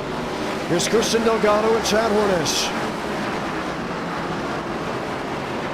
Wyatt Tinsley up to the 5th position. Delgado sideways into the tire barrier. More involved, Benton as well. Braden Movick around, a caution's gonna wave. Too many incidents for us to look away on, and for the first time I think ever, a caution is thrown in Lime Rock.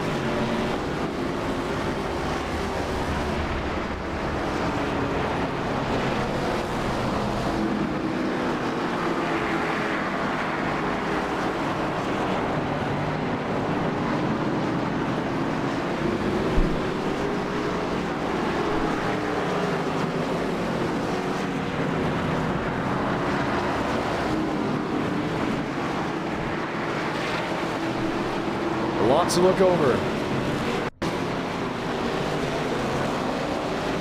And things transcribed.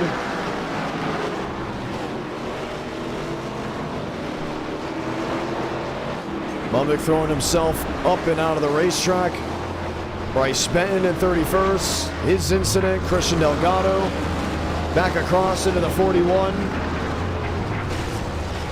And then look on the initial start of the race.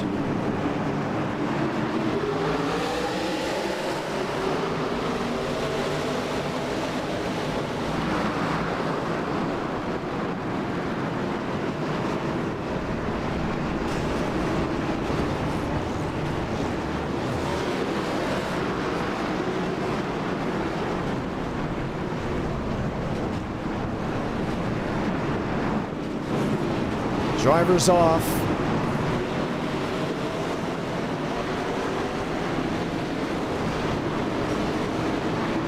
Thrown into the guardrails left and right. Not a lot of racetrack to work with.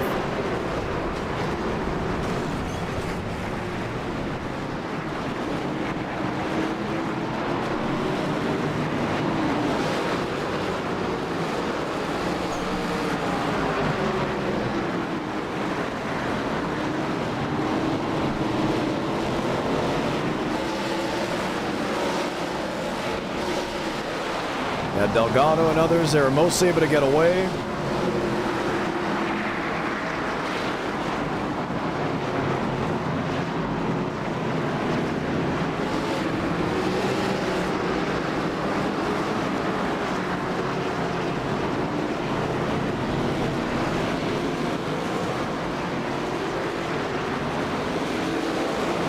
And this is where calamity struck once more.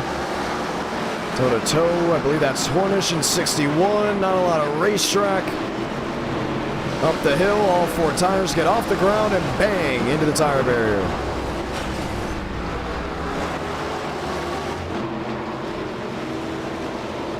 Lapping with Braden Movick. And may have been with the car. Was a lot down. Kyle St. Clair.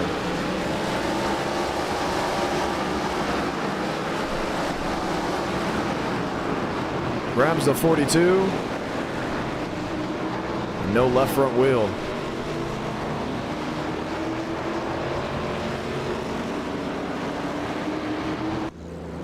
Movick still parked. Up near, I believe that's turn 6 and 7.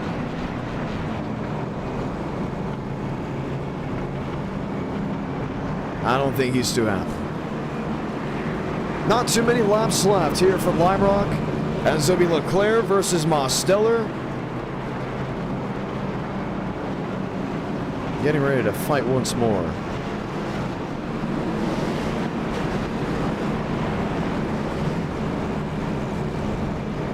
Ford, Toyota. Chevy versus Toyota as well, as we'll get the one to go.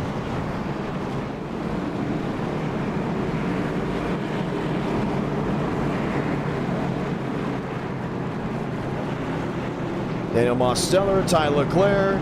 We've seen Leclerc do great things already. He's able to pull away. Wyatt Tinsley back in 5th. Hector Collazo in 6th. And the mad land rush to turn 1 will happen just once more. Hornish 14, Shimela 15, Byers, Barbagallo, Joyner, McKinney. And he got Jordan back in the 20th spot.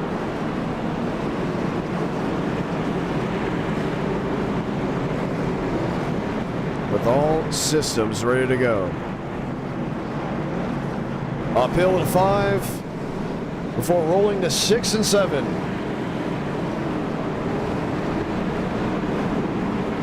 Lime Rock, part of the ARCA Menards Series schedule and a part of the NASCAR Craftsman Truck Series for 2025.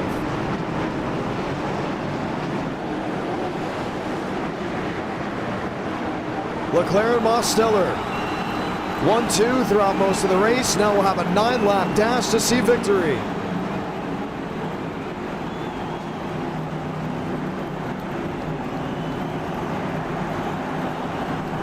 Nine to go from Lime Rock.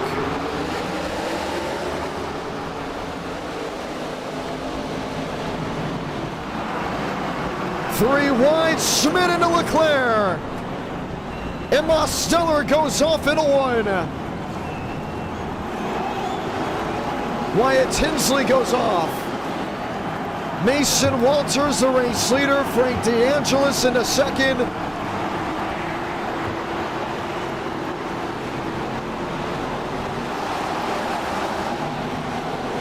As everyone else tries to gather the thoughts on what just happened. Most in 29th.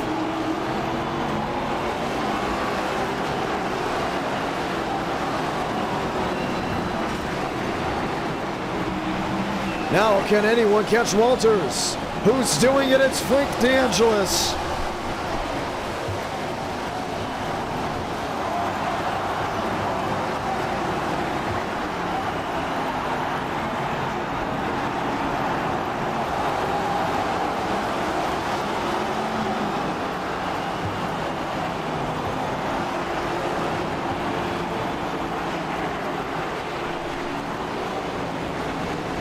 Seven tenths the difference. Turn 5, there's Schmidt. He goes off. Nathan Lyons into 3rd. Jason Nadana able to sneak through to turn 5.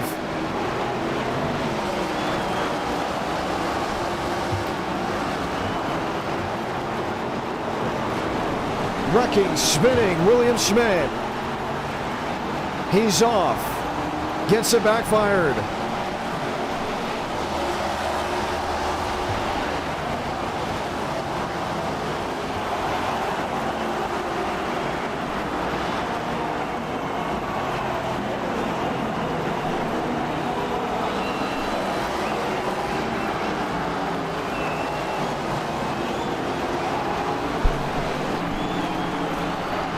He's got 7 tenths to try to make up with 7 laps to go. Nathan Lyons hanging out in 3rd. Jason Adana in 4th. David Joyner, Ty Leclerc. Wyatt Tinsley up the 5th. As multiple drivers are stopped towards the outside as we continue to roll.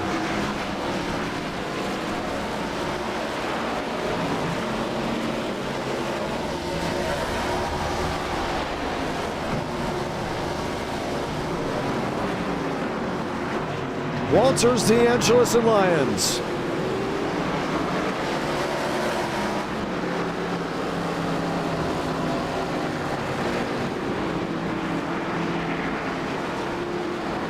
Mason Walters has never won a race in NR Night in America.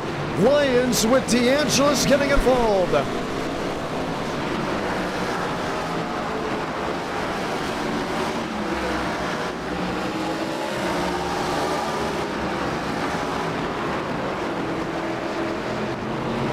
Daytona into third, Nathan Lyons into second, 6 to go.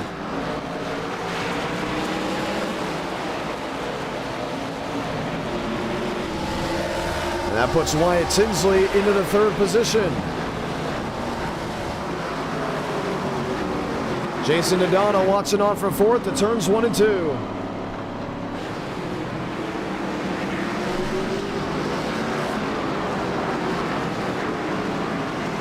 David Joyner, Max Steinmeier, Jacob Jolson,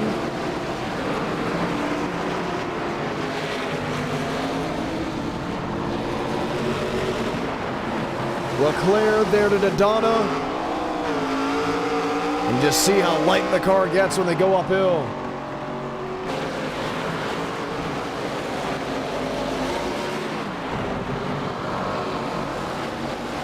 Just around 3.5 seconds back as Mason Walters has been able to stretch his lead.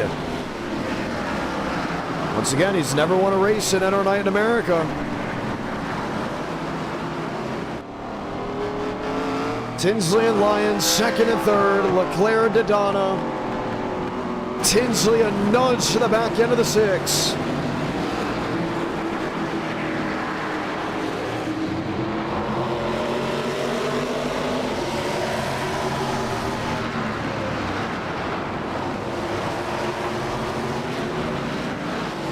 Light on the wheels once more. With pressure from Leclerc.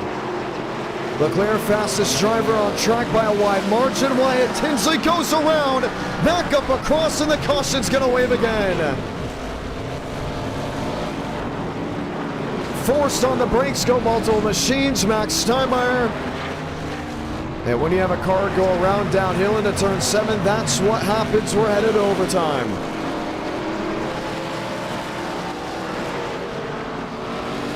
Mason Walters was cruising to victory. Tyler Leclerc has another opportunity after being the fastest driver on track. His incident with Mosteller, his incident with William Schmidt, you would think would have put him out of the race.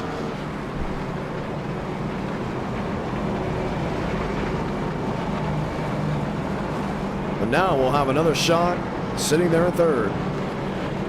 Next time we go streaming with NR Night in America, for the ones that are wondering, will be next Monday at 8:45 Eastern, 7:45 Central. That is the Area Cup Series. We live from New Hampshire Motor Speedway. Let's look back to Wyatt Tinsley.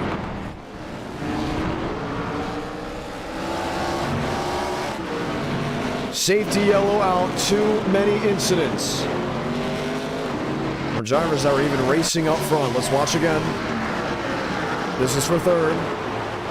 First caution out for that incident. That of a safety yellow. Holding off after the incident on the restart. Holding off after the incident in turn 5. Holding off the incidents in 6 and 7. And then a spin up inside the top 5 with oncoming traffic as Tinsley goes back on the racing surface. Was enough to bring the caution out just once more.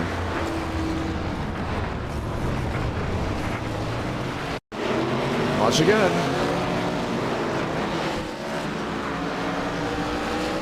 It's Ty Leclerc getting to Wyatt Tinsley. Tinsley already loose. Leclerc's nose was there. No penalty for 33.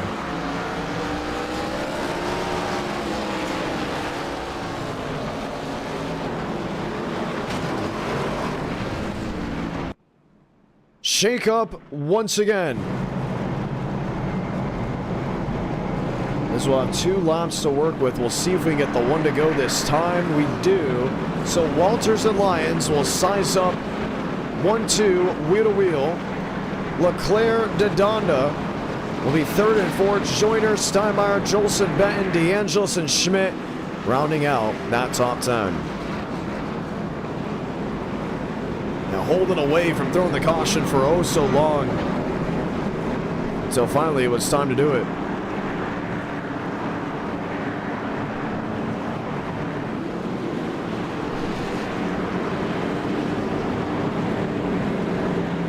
This is the top 10, left side of your screen, really the top 20.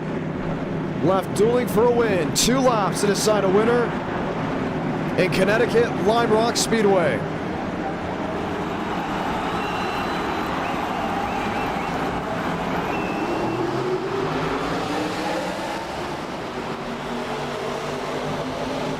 The dash to turn 1. DeAngelis going around 3 wide. David Joyner trying to sneak through the 23 of Max Steinmeier.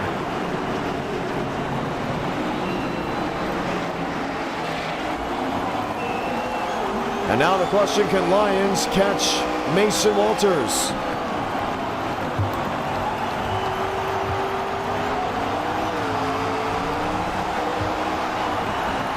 Restart under review.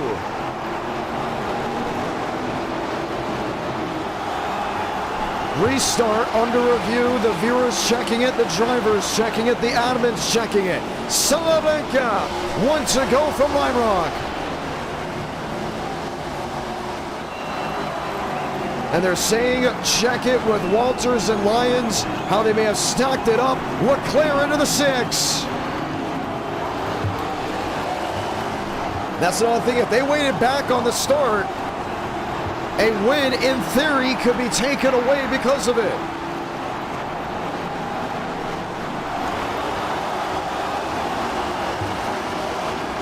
Into turn 5, Mason Walters. Clear view ahead, Nathan Lyons in second, Ty Leclerc in third.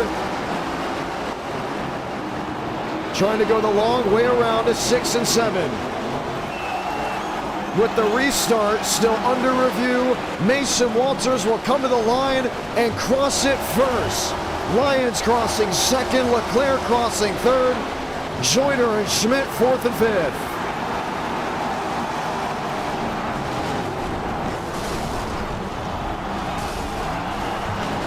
Keep an eye on what just happened. Now you saw that 3-4 wide, and that's what they're going to be reviewing with what happened. Start of the race. Here we go.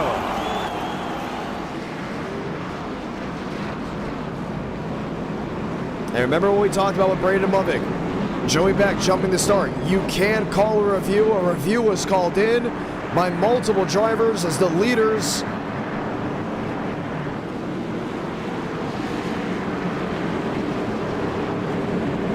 may have been playing some games.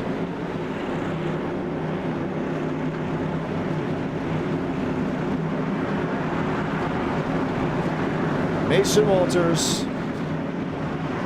Nathan Lyons watching back on the start. You see Lyons check up the field on the outside, allowing Walters to get away.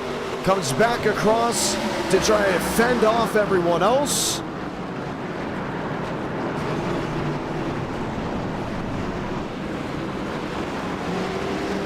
Thing is, you don't see Walters doing it, you see Lyons doing it, and Lyons has been blacklisted from NR9 in America multiple times.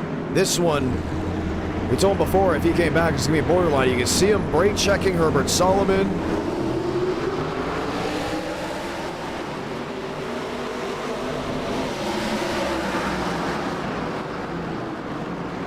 And then you see, from another view, that we have Mason Walters doing the same. Maybe saying, oh, it's race 3, why don't you just let it pass? Well, that's the thing. We allow this one to pass again. Tells other people that it's okay to do it. We don't want that. Watch for the blimp view. Watch the 6 and the 28. Maintaining pace is right behind the pace car. Walters checks up Leclerc. Lyons checks up Herbert Solomon. Leclerc gives the punch. That's why you see 3 wide. And I think that shows a lot more than most could have seen from any of the TV camera angles.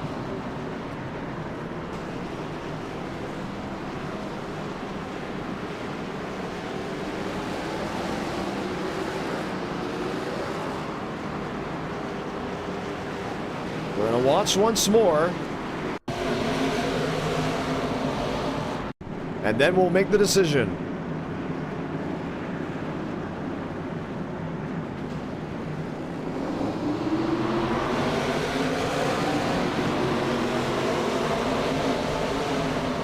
I mean, I think it's very obvious what was being done there. That's the big thing. It's very obvious to what was just being done.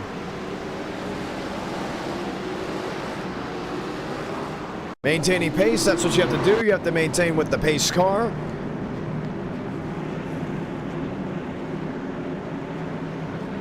But checking up the field, and there's a penalty against that in NASCAR as well. Watch the 28. Boom, Leclerc. Now stuck in between him and David Joyner. Nathan Lyons doing the exact same thing. Then they both fire on off. I think it is very clear what they did to get an advantage. Walters disqualified. Ty Leclerc the race winner. Ty Leclerc will go to victory lane after Walters and that of Nathan Lyons checked up the entire field on the restart. Man, we've been having a lot of penalties tonight. And because of that, Ty Leclerc will be deemed the winner after Walters was the first one across the line. And that's another thing. You allow that to happen, it will happen at every short track. It will happen on every single road course. Those two are known for being friends. They're friends in person. Very clear for what was happening. See all that damage on the back end of the 28. You cannot check up. They both elected to check up. And then you saw that down into turn one. Admin said review.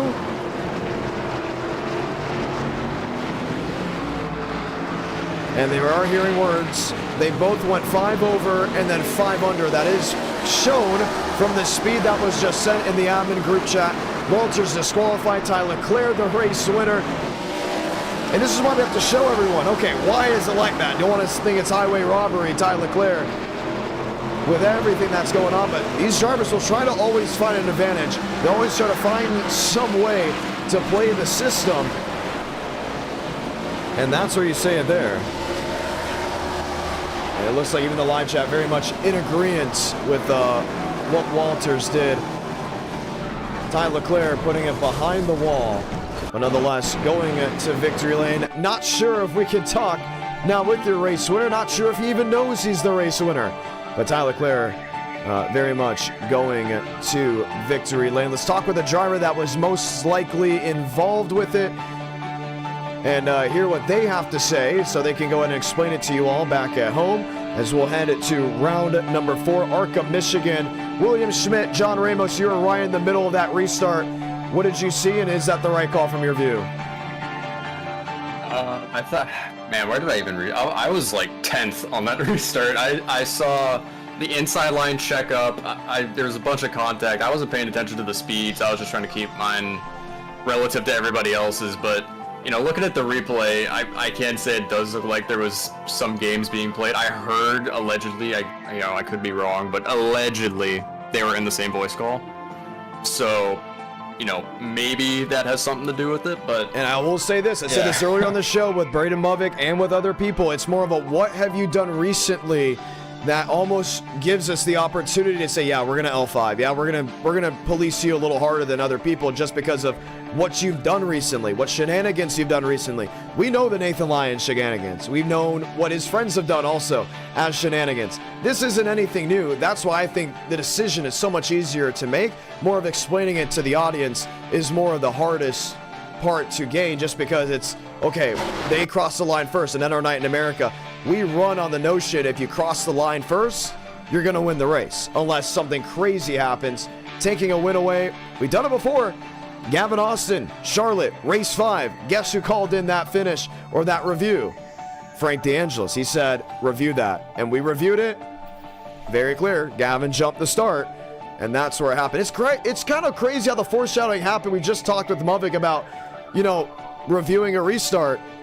And boom, the next race, final restart gets reviewed, and it's very clear that there was shenanigans. More from your standpoint, did you get like checked up at all?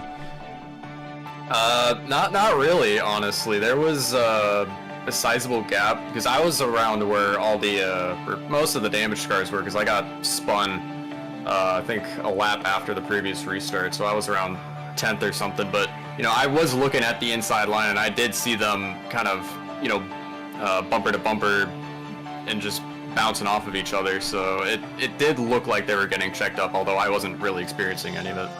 Yeah, I will say this, policing and making those decisions, they're hard. That's why in area, I sit back and I just call the race. Because they'll make their own decisions too. Some were asking me, why is that a caution? I'm like, I didn't throw the caution. I'm calling the race. So, yes, depending on leagues and communities, it goes from one to the other. We have policing a lot harder. Some drivers have asked to be police on their own, but you know what policing on their own means. That means bringing the field goal unit out. Is there a balance, and should the balance change? You know, I feel like drivers can police themselves, but to a certain limit. They should police themselves, but not go full vigilante, you know? Right, but the problem is we also have seen full vigilante.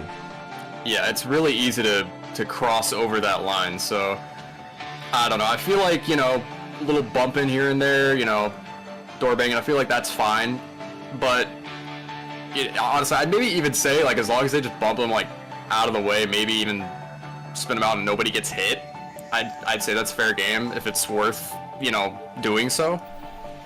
But, you know, if you intentionally wreck the guy and then take half the field out with you, then yeah, that's obviously too far. Very interesting. We'll continue to talk with drivers. We do want your opinions, by the way, down in the live chat below, because yes, that does help out a lot. Session is up, password is IDK. Just so we know how much we should step in or not. I see a little disagreeing with the call. I mostly see an agreement with that call as well. We're looking into this mainly because one thing, we want to make sure everything is fair and balanced, and if drivers are going to take time to continue to race with us, we want everyone to have that right shot. Riker Byram, I think he was just in the center of it as well. I saw his opinions down the live chat. Byram, John Ramos, you got a copy? Yep, I got you. Pending on the restart. That last one of the road course, I'm guessing yours? Yes, sir. It's pretty obvious, if you ask me, and I'm not surprised given one of the people that did it. So restart pretty questionable too. So not necessarily in the front, but from one of those people. We got a lot of drivers questioning the restart right away. I mean, it was a mass influx of, hey, review it, you know. And were you one of those drivers? I wasn't. I got wrecked out by stupidity, but I stayed in and watched it, and I can tell you right now, I definitely would have lobbied for it if I was up there and I was involved in that. Okay. That's pretty bad. You've had an interesting night with the ARCA car. I want to kind of swing back to the first race, pushing, shoving. You took Frank Corley. I didn't really see you hang on a quarter panel. Why is it so easy to lift these cars up, if you know? I don't really know. I don't really know that it's lifting them up. It's just moving to the left or the right in really any capacity at all. Just it's like there's glue on the front and rear bumpers of these cars. It's pretty easy to turn people around. I know I was lagging most of the time in the end of that one, but other than Horley, the rest of them were lag. But that one with Horley, yeah, that I feel like it's more of just almost like the front end and the rear end of the cars are just. It literally feels like glue. You can't move. You have to be dead straight or you're going to turn somebody. Yeah, and you saw it there. The ARCA car has been pretty interesting. We are keeping all four cars. We have the Ford, the Chevrolet, the Toyota, and then the Gen 4. Have you experimented with the Gen 4 at all yet? I haven't. I'll be honest, I'm a little hesitant to do it just because, I hate to cut you off, but if I was going to do it, I think I would do it at Michigan. I don't know why. I feel like if I was going to do it, I would do it at Michigan. I think that's why Perchatsky is jumping into the Gen 4. And I think a couple of these other guys may be, just because we've seen the raw speed of the Gen... Well, it's the ARCA Gen 4, so it's more the Nationwide or the Busch Series Gen 4 from back in the day. I just don't know if... I think this one, if they were going to have a real even feel, I would expect it to be Michigan. Yeah, I don't know, honestly. I mean, I think it'd be a little faster, the legacy, the original ARCA car, but at the same time, like, there's so many other guys using the new one. Like, I don't know if it'd be enough, just draft-wise, because I know this car is pretty. It's very similar to the Gen 6 550 package, so it's pretty dependent on that. But again, I don't know. You might be right. It's gonna be interesting, I will say. It will be interesting indeed. Tyler Clare going to victory lane on that. I know a couple of drivers are going to be very happy with how he did it. Do you want to have a talk show before the next race? Hey, might as well. William Schmidt will be a part of it as well. We'll get Braden Movick in here for the talk show. Who else should we bring in for the talk show before we roll off and qualify?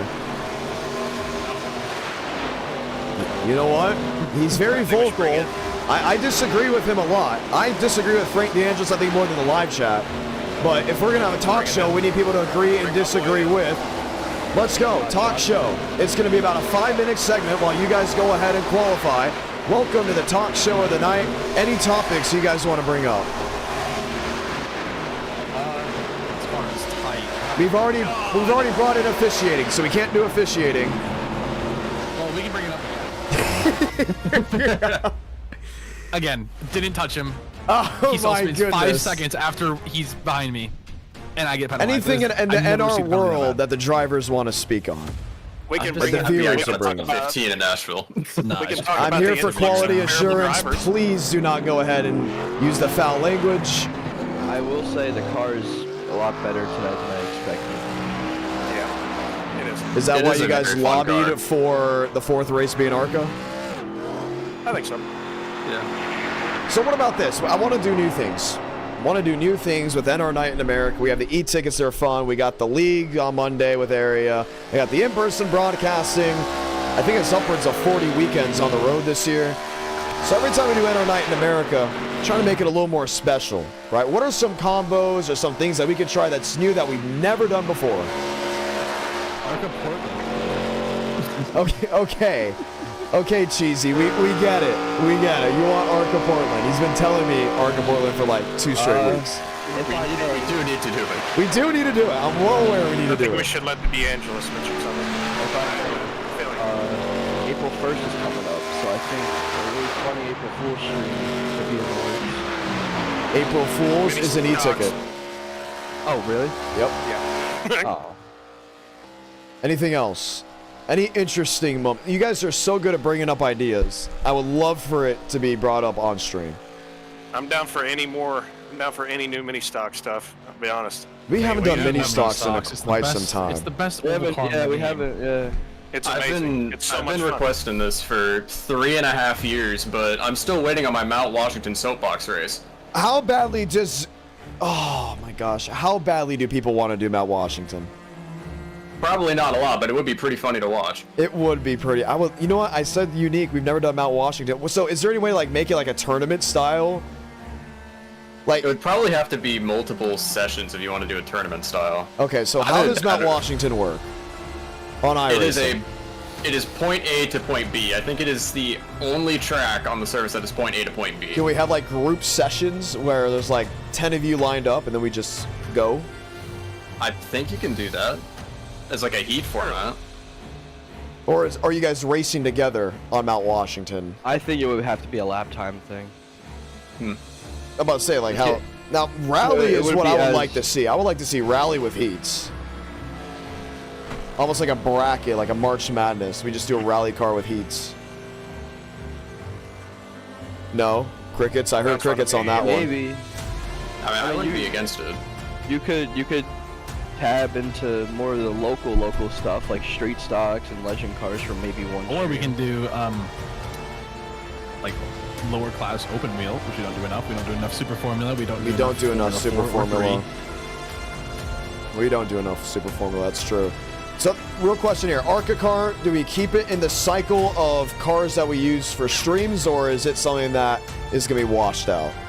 We gotta wait for Super I mean, as soon Speedways. as, yeah, I was You about gotta to wait say, I till mean, that's fixed. other than the net code's pretty bad on these cars, like terrible. So We do need an update. What's the next update? Whenever they feel like they want to change the car. Yeah, because, I mean, you can visibly see when you hit someone's center in the car at Daytona, just turns them. Which everyone here, I think, very used to the super speedway with the next gen, you can slam the back end and then boom, just moves forward.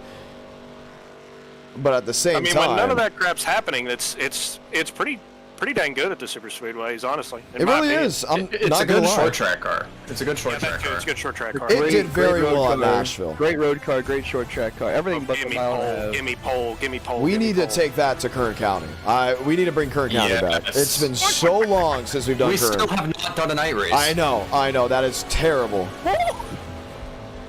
So, how about this? Is there any way we can do Formula 1? Oh, never mind.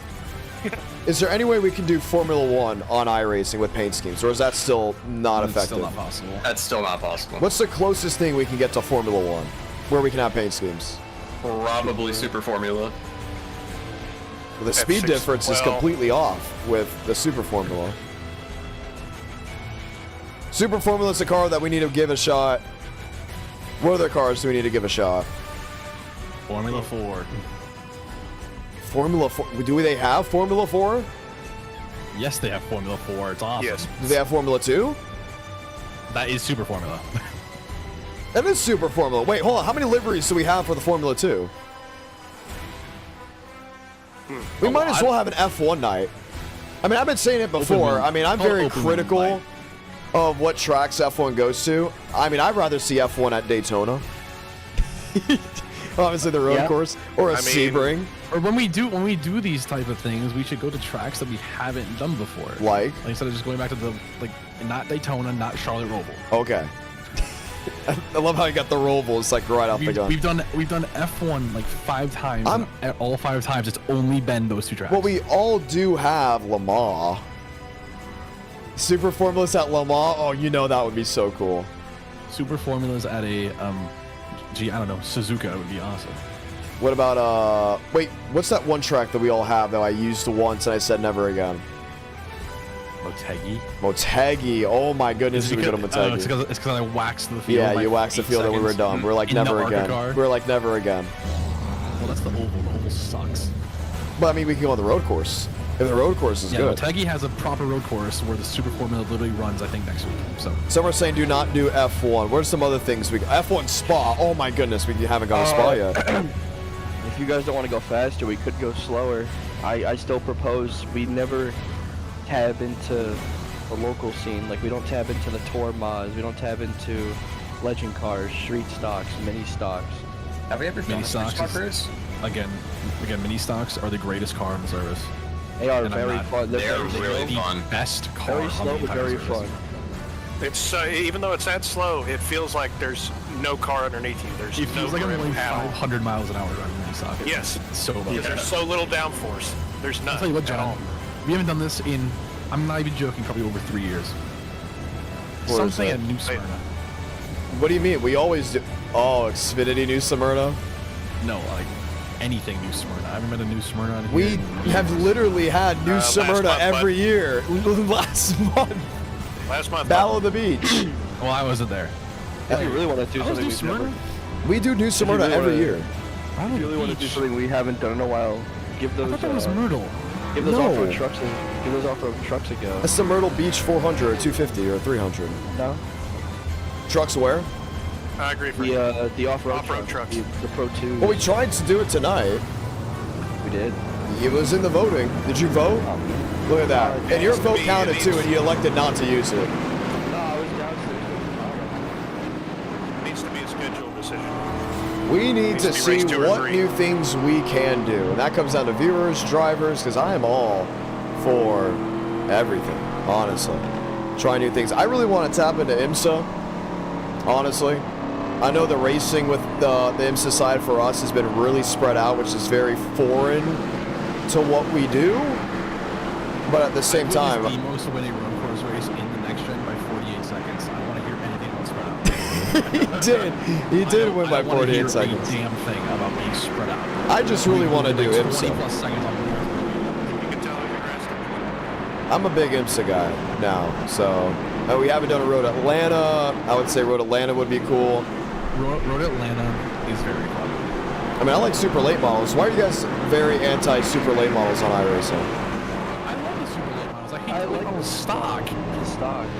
The late model stock is terrible. It's So like a if we did 550 super on late, the oh, short that was track. Demos that said, I speak for everyone when I say I don't want this. I'm being driven.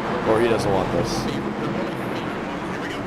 Do you guys want to be in here for the race? You're going to have to hear me commentate. Let's do it. My back bumper. Okay, we get to hear live driver audio. Please be respectful.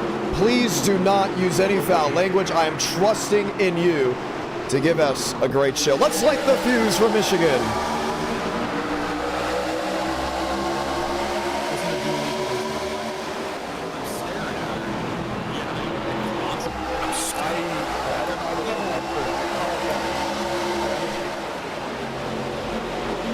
Riker Byram, lane 2, getting a shove from Joey back. Mosteller inside for 4, spinning, goes to 78 off the nose of Calvin Austin. No caution, we stay green. And it was Jaden Reyna.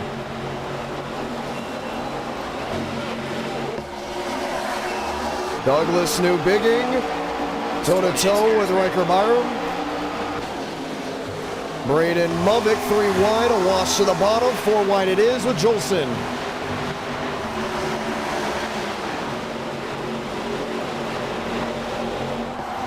From 4th to the lead, Mubbick takes it off turn 2.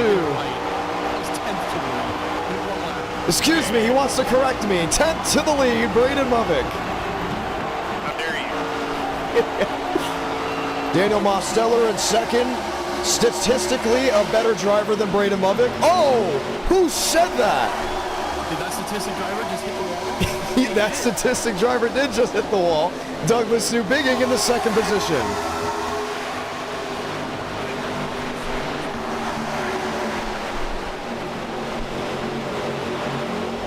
Mostly 2x2. Nobody really getting away. Mubbick able to clear off turn number 2. New Bigging just in tow. Mosteller in 3rd. No sponsor yet on that machine. Riker Byram has been winless since New Smyrna. Battle of the Beach 2024. Can tonight be the night he breaks the spell?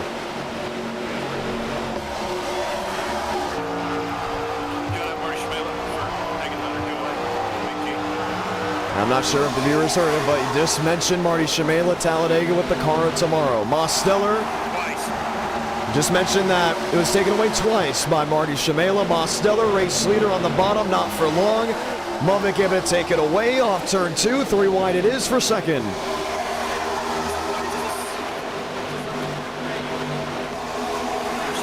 Trouble. Chad Hornish around middle of the field. Riker Byram involved, Douglas New Bigging involved, and Hector Colazo goes for a flip.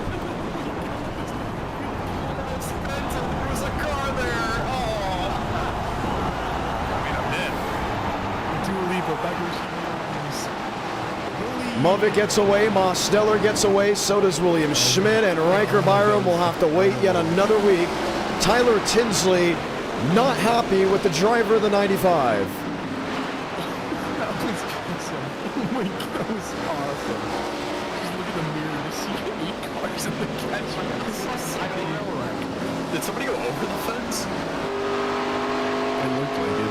Oh my God. We're going to go ahead and take a look at the replay. You can hear the drivers speaking just in the distance. How did this all happen? Let's start with William Schmidt. What a great top 3. So we saw the spin deeper in the field. Chad Hornish, Zachariah Cartledge involved in an incident. I believe that's Bryce Benton in 9, cutting down on the nose of William Schmidt. Riker Byram getting netcode tagged by Douglas New Bigging.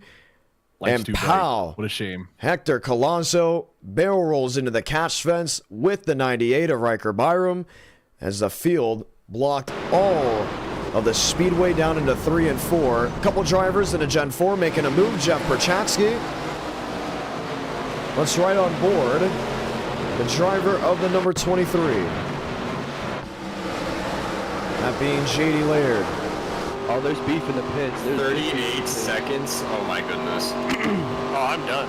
There's big beef in the pits. Watch once more. This from JD Laird.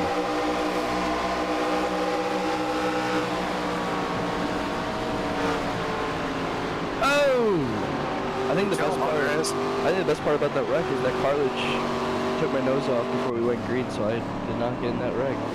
The noses of these cars come off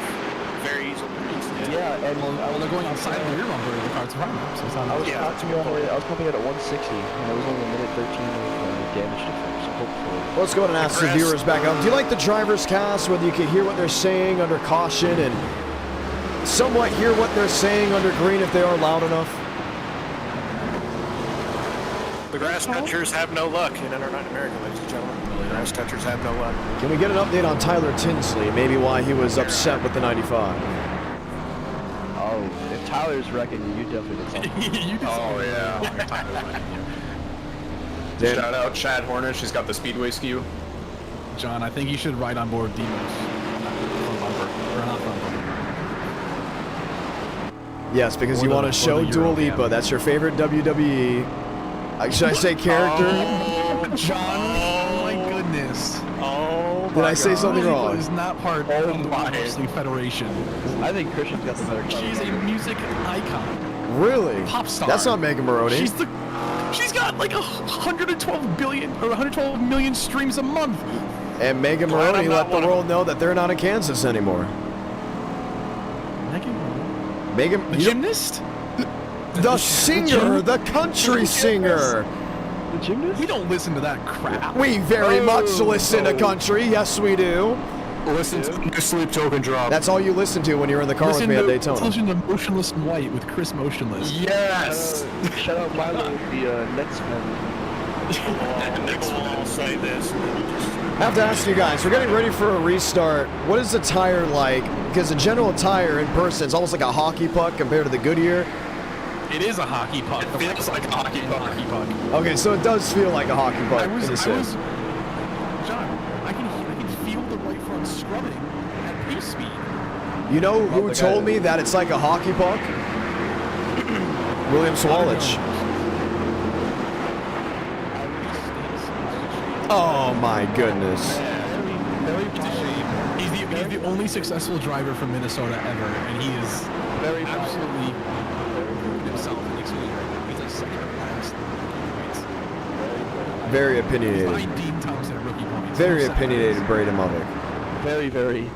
Kyle Sieg is winning a race this year. You know who's a good Xfinity driver? The best Xfinity driver. Excuse me, that's a weird way to say Eric Almirola. Back to the restart zone with 23 laps to go. Muddick versus Mostellers. We're back underway.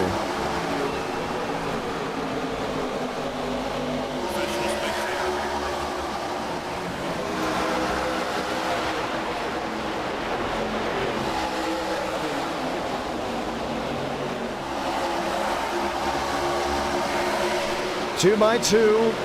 Top four, fifth there with Marty Shamela. Oh, almost squeezed up near the outside retaining wall. They're all still drawing even, unless it's the race leader, Mosteller, who pulls away to turn 3. Walker on the outside, Muddick on the bottom. Question to the viewers back at home. Really, the broadcasting route started with the TV broadcasting of the school news back in the 5th grade. Then you go to the stop motions, and then you go to the Project Cars 2. You roll your way through NASCAR Heat 5. Mosteller in the fence. Is able to save it. And then we rolled into NR 2003, where things really got exciting. Should we do an NR 2003 stream as a throwback? Walker versus Muddick. Muddick able to clear.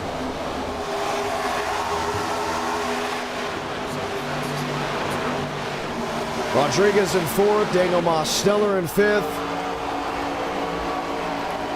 Davian Tobin back in 6th, 3 wide, 4 wide, shuffling and swing.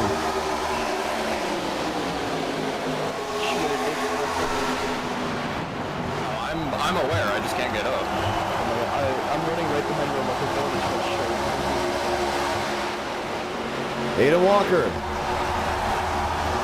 Race leader, Muddick with the side drop. Muddick, you're here. How effective is the side drop of this car? I love it. It's actually the most realistic one. For the ones that maybe not able to hear him, he said it's the most realistic one. We're going to work on trying to see if we can get the Discord to be a little bit louder on our end. Ever since I got my but get it on a separate source so we can automatically turn you all off. Yahir to third, Mosteller to fourth, Landon Gentry to fifth.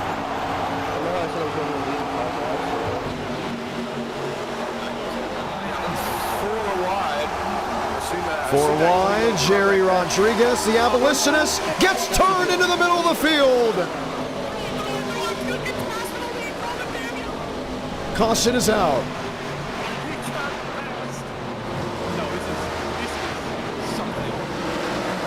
William Schmidt.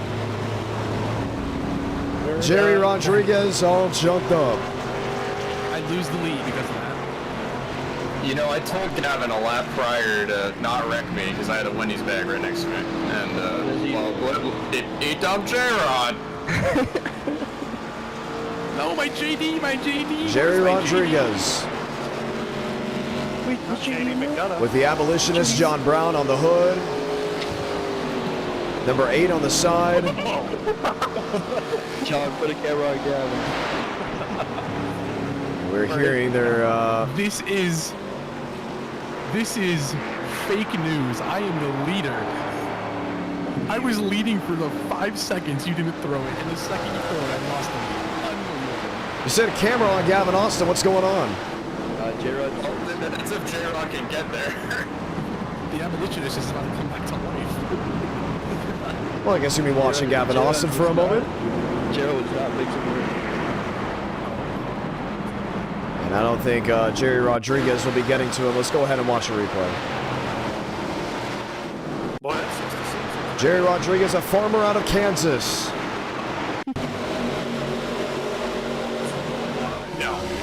Stuck 4 wide and... Oh yeah, Gavin Austin definitely coming up the racetrack and pow. And Rodriguez right in the door there of William Schmidt. Caution is out, 18 laps to go. And there is time limit worries, so we'll keep an eye on that. Update on time for the drivers in here. 33 minutes. Oh, we're good to go. Forget about it. We're fine. we're great on time. Well, Gavin Austin bringing out that next caution. Adam Walker took the race lead by the time the caution came out. Having Muppet go back to second. Pit road is open. That is such a sad look, seeing Riker Barham all junked up on pit road. Yeah, it's a weekly occurrence. No, I did have Whataburger. I did have Whataburger yesterday. It is faster to take 2. Braden Muvick will win the race off pit road with 2 tires. My abolitionist hero is in And we'll be keeping an eye and monitoring Jerry Rodriguez, and L5 could be pending. No, it's not. Absolutely not. That's if he doesn't get anyone else. Or Nah, I'm gonna take a picture. I'm going live on the phone. We're gonna take a picture together. Or not. It's just, he gave us the race. Oh no, I think he's waiting for something.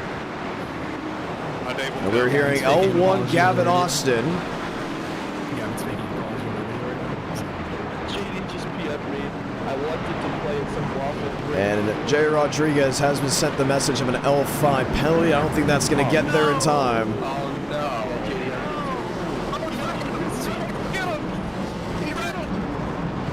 John, you were Get him, abolitionist. Get him. Gavin is I'm not gonna lie. Gavin is the type of is the target of abolitionist job. Like he is the average target. Why is that? Just look at him. I like the Flow sports car. Abolitionist John Brown, I'm gonna hate Gavin. Well, we get the lights off this time by Davian Tobin.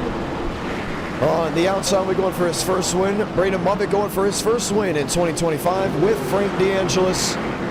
Adam Walker back in third. And for the ones that just heard that he has yet to win since December 9th. It's come oh so close multiple times, including in this stream. Pretty sure I'll be up to pace.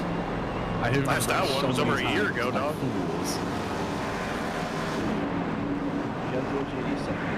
Waffle great food. Hey, y'all keep an eye on that third place car right there. Yeah, I'm a magnet for something. I think you're begging for a win. You guys just heard that Frank DeAngelis, a little stuffy. DeAngelis, are you sick? I woke up yesterday with no throat. Nope. Oh? Sorry. That's that. Yeah. Really? Wow. Besides that, I'm fine. Me Who too. have you been hanging out with? Actually, Weren't you involved in the sickness big one at Daytona? no, I was one of the sole survivors. I got a flu shot 2 days before. Is his name Charlie? I don't know who Charlie is. You sound like Charlie.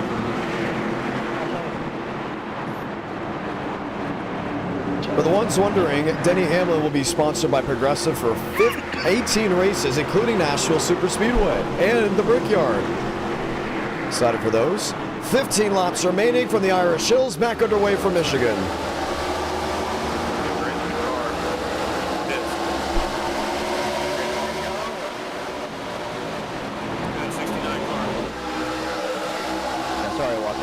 Yahir Rodriguez in front of Tobin, swipes the bow of one. We'll be able to do the same for two.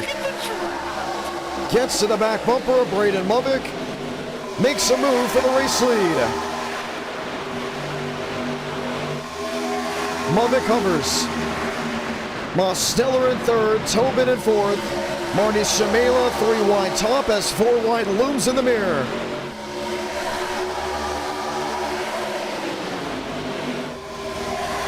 Walker and DeAngelis.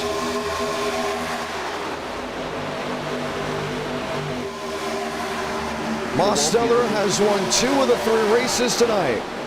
Daytona, Nashville Fairgrounds Speedway, trouble in front. What a save by Yahir Rodriguez after nailing the door of the 42.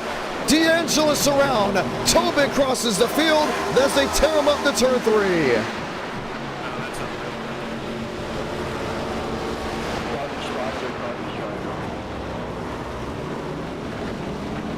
And the caution will wave once more. Getting the real Alex Club experience back here. DeAngelis, what happened? All black car, I think in second or third, washed up. Some people didn't want to check up. Walker, I think, might have been one of them, and I got turned. Fine, but it was huge. Oh, it was Aiden Walker that got in your door. One of them. Yeah, he's the one that got in your door. Or excuse me, the quarter panel. How's the door? Shocker. Yahir Targeting. Rodriguez, Braden Movick. Movick, you felt the pressure and the impact. Michael Ford targeting. Oh, more the pressure. I got That's a red card right I got there. sent. You did get sent. You talked about the draft. I heard. I don't know if the viewers heard it. How impactful is it? Put on me on the backstretch on lap 1. I'm so sorry we were not able to hear that. The cars were thundering by the ear. One more time. Can you explain? Emos, check my rear bumper to my left door. Speak up. Explain how the draft is very impactful compared to other cars. It's insane. Pit The road draft so is wild. Did he just come down pit road? Yes, he did. I don't know why. Huh. Someone's got to sponsor his car. I don't know. I kind of like the prime finish. I do not like the all prime finish. At least make it red. Another minute to fix. You know what we need? I need to make a car. I need to design a car. If I designed a car for you, Movick, would you run it? No. I want it to be the not the South Florida, the flow-grown car. Well, I'm from Minnesota. We're about as far away opposite. Yeah, but you love Florida. You love Daytona. Yeah, I don't know. I love Daytona. I hate everything else. I hate the Orlando airport. That is the MCO. That is the closest representation to hell on this planet. Oh my goodness. Amen to that. Good grief. I learned my lesson. Airlocks. I've never had the oxygen sucked out of my lungs so bad in my life than when I stepped foot in the airlocks. Yeah. The airlocks. The airlocks. I couldn't breathe. I felt like an astronaut that just got his helmet taken off. All I was ever told was DFW was Hey, awful. don't look now, but Jeff Prochaska in Gen 4 is up to 8th. What a guy. Look who's in 7th. Look who's in 7th. Oh my goodness, Tyler. He got a backup after Daytona and Nashville. Hell yeah, Tyler. John, can you check my damage for me, please? Let's see. Is Mr. Walker? See, I'm not supposed to be helping you, but you do Well, have. you can after your penalty you gave me. So I think he's I didn't go ahead and wreck the race leader. I didn't either. Me saying that's like throwing a grenade into a bomb factory, by the way. Mentality. You do have left side damage, if you're wondering. What is it like with you driving and hearing me commentate? Is it like any of the old NASCAR games from like the 90s? No? Oh, okay. Nah. And then leaves after I call him out. All right. Luckenbill, Gentry, lined up. Luckenbill. Oh, wow. He was shocked by that statement that they're lined up on the inside. No, I did not realize. Yeah, we do things differently on the bottom.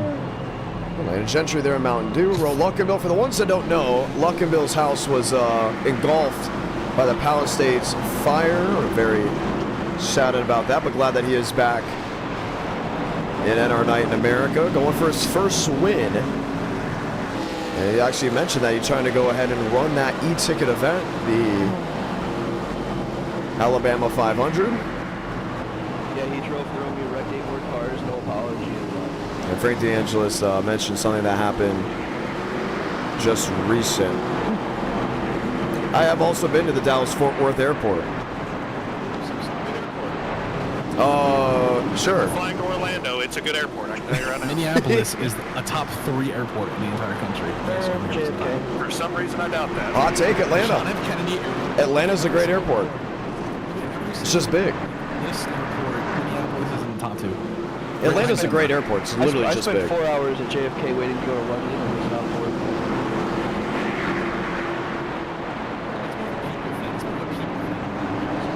I was on my phone. I was at the Lego store. I was at the car. 2x2 to the restart zone. 10 laps to go from Michigan. Movick going for his first win of the year. Luckenbill going for his first win ever. Landon Gentry, Yahir Rodriguez in row 2.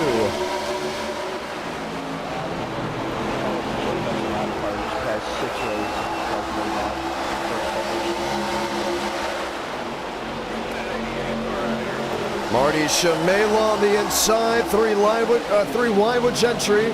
Tyler Tinsley looking to join the fray.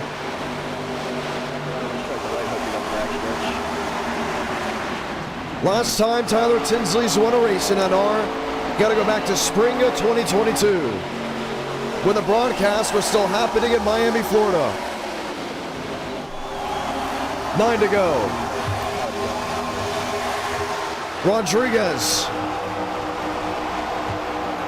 Driver door, Braden Movick, as the 42 heaves it down into 1 and 2. Jaden Reyna, after spinning on the start, now Catbird as they ride off turn 2.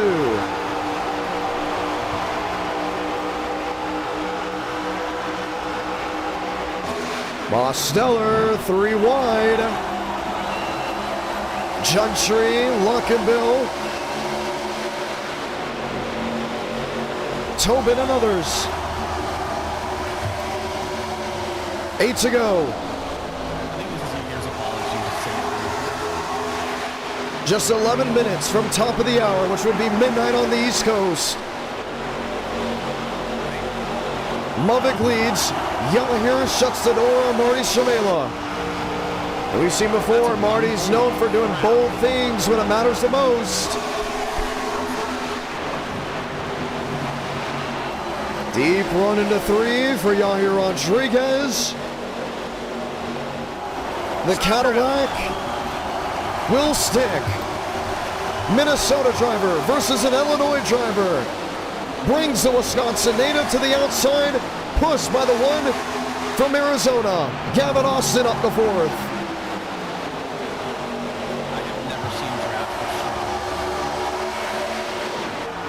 Frank DeAngelis, born and raised in the Bronx, finds his way into the 4th position.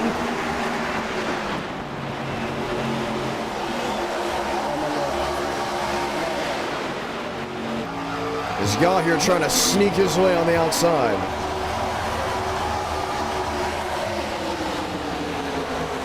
Frank DeAngelis has been a huge Mets fan his whole life. Started rooting for the Astros around 2017. And your bumper is gone. There goes the nose on the 69. The entire nose pod has been ripped off. Shamela into 2nd. Wow, down there in the grass.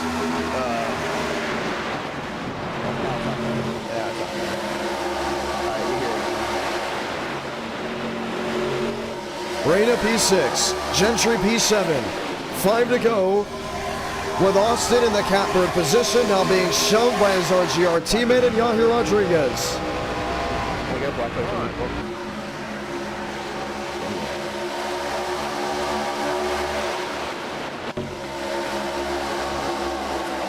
4 to go this time.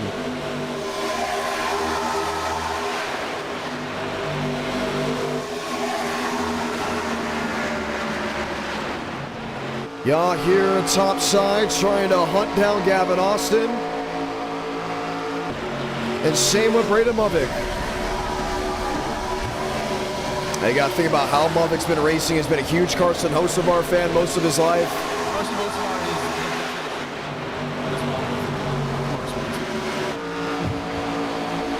Finds his way under challenge. Austin loose off turn 2.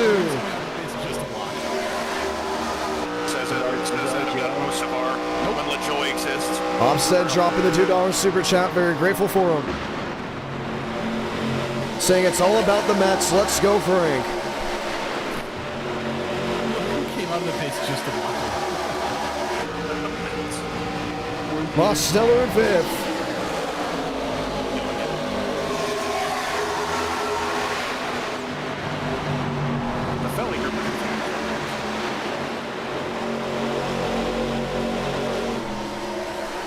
Yahir Rodriguez looking underneath. Marty Shimela toe-to-toe now with Yahir Rodriguez. Jaden Reyna up to the back end of the 88.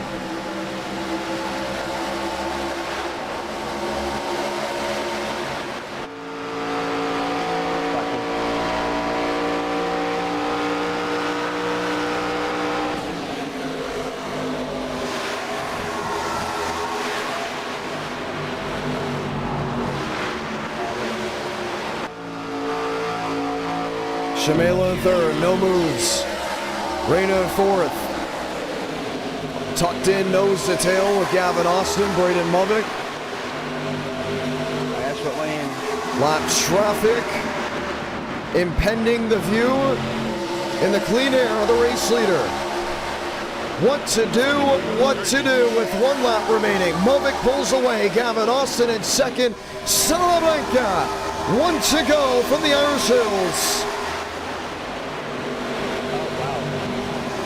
Movick turned into the outside wall.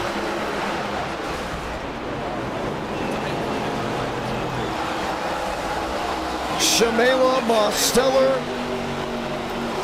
Davian Tobin, the race leader. Finds his way, final time down the backstretch.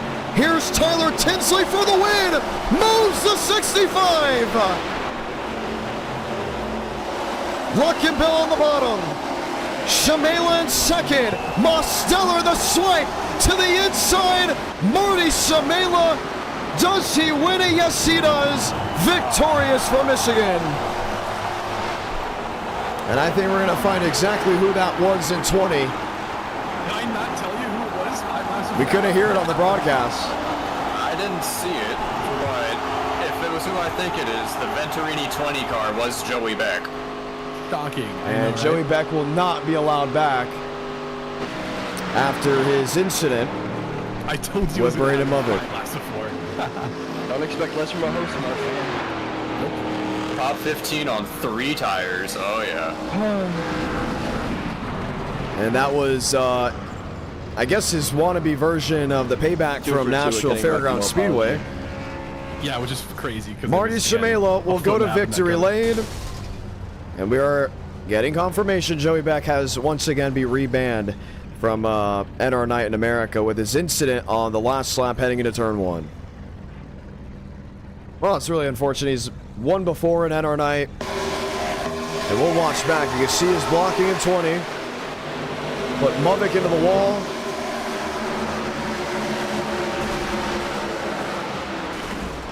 And we did police it. That's another thing. We did police certain things, and this is one of the things that we do go ahead and police. He tried doing it to me and threw himself off the track.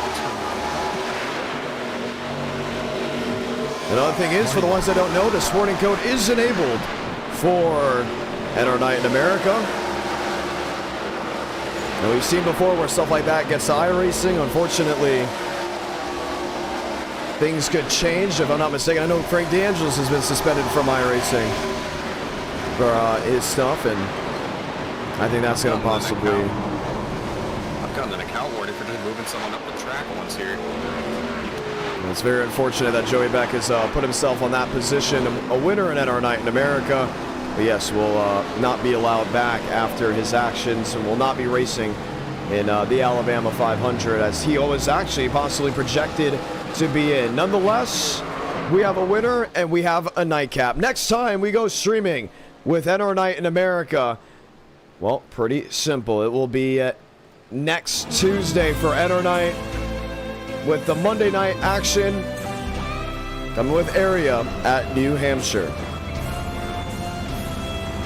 Very grateful and thankful for everyone that has tuned on in tonight. Unfortunately, a sour taste in the mouth for some, a happy smile for others, as Marty Shamela will find his way into victory lane.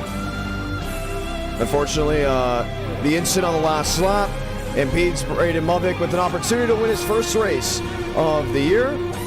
But I must say, very excited to see what goes on with the future. I love the idea of the driver's broadcast with me broadcasting. We're started working on that a little bit more to make it look a little bit better and sound a little bit better as well. So at the end of the day, honestly, a whole lot of fun. Tonight has been fun as well. I'll see you next Monday at 8 Eastern, 7 Central.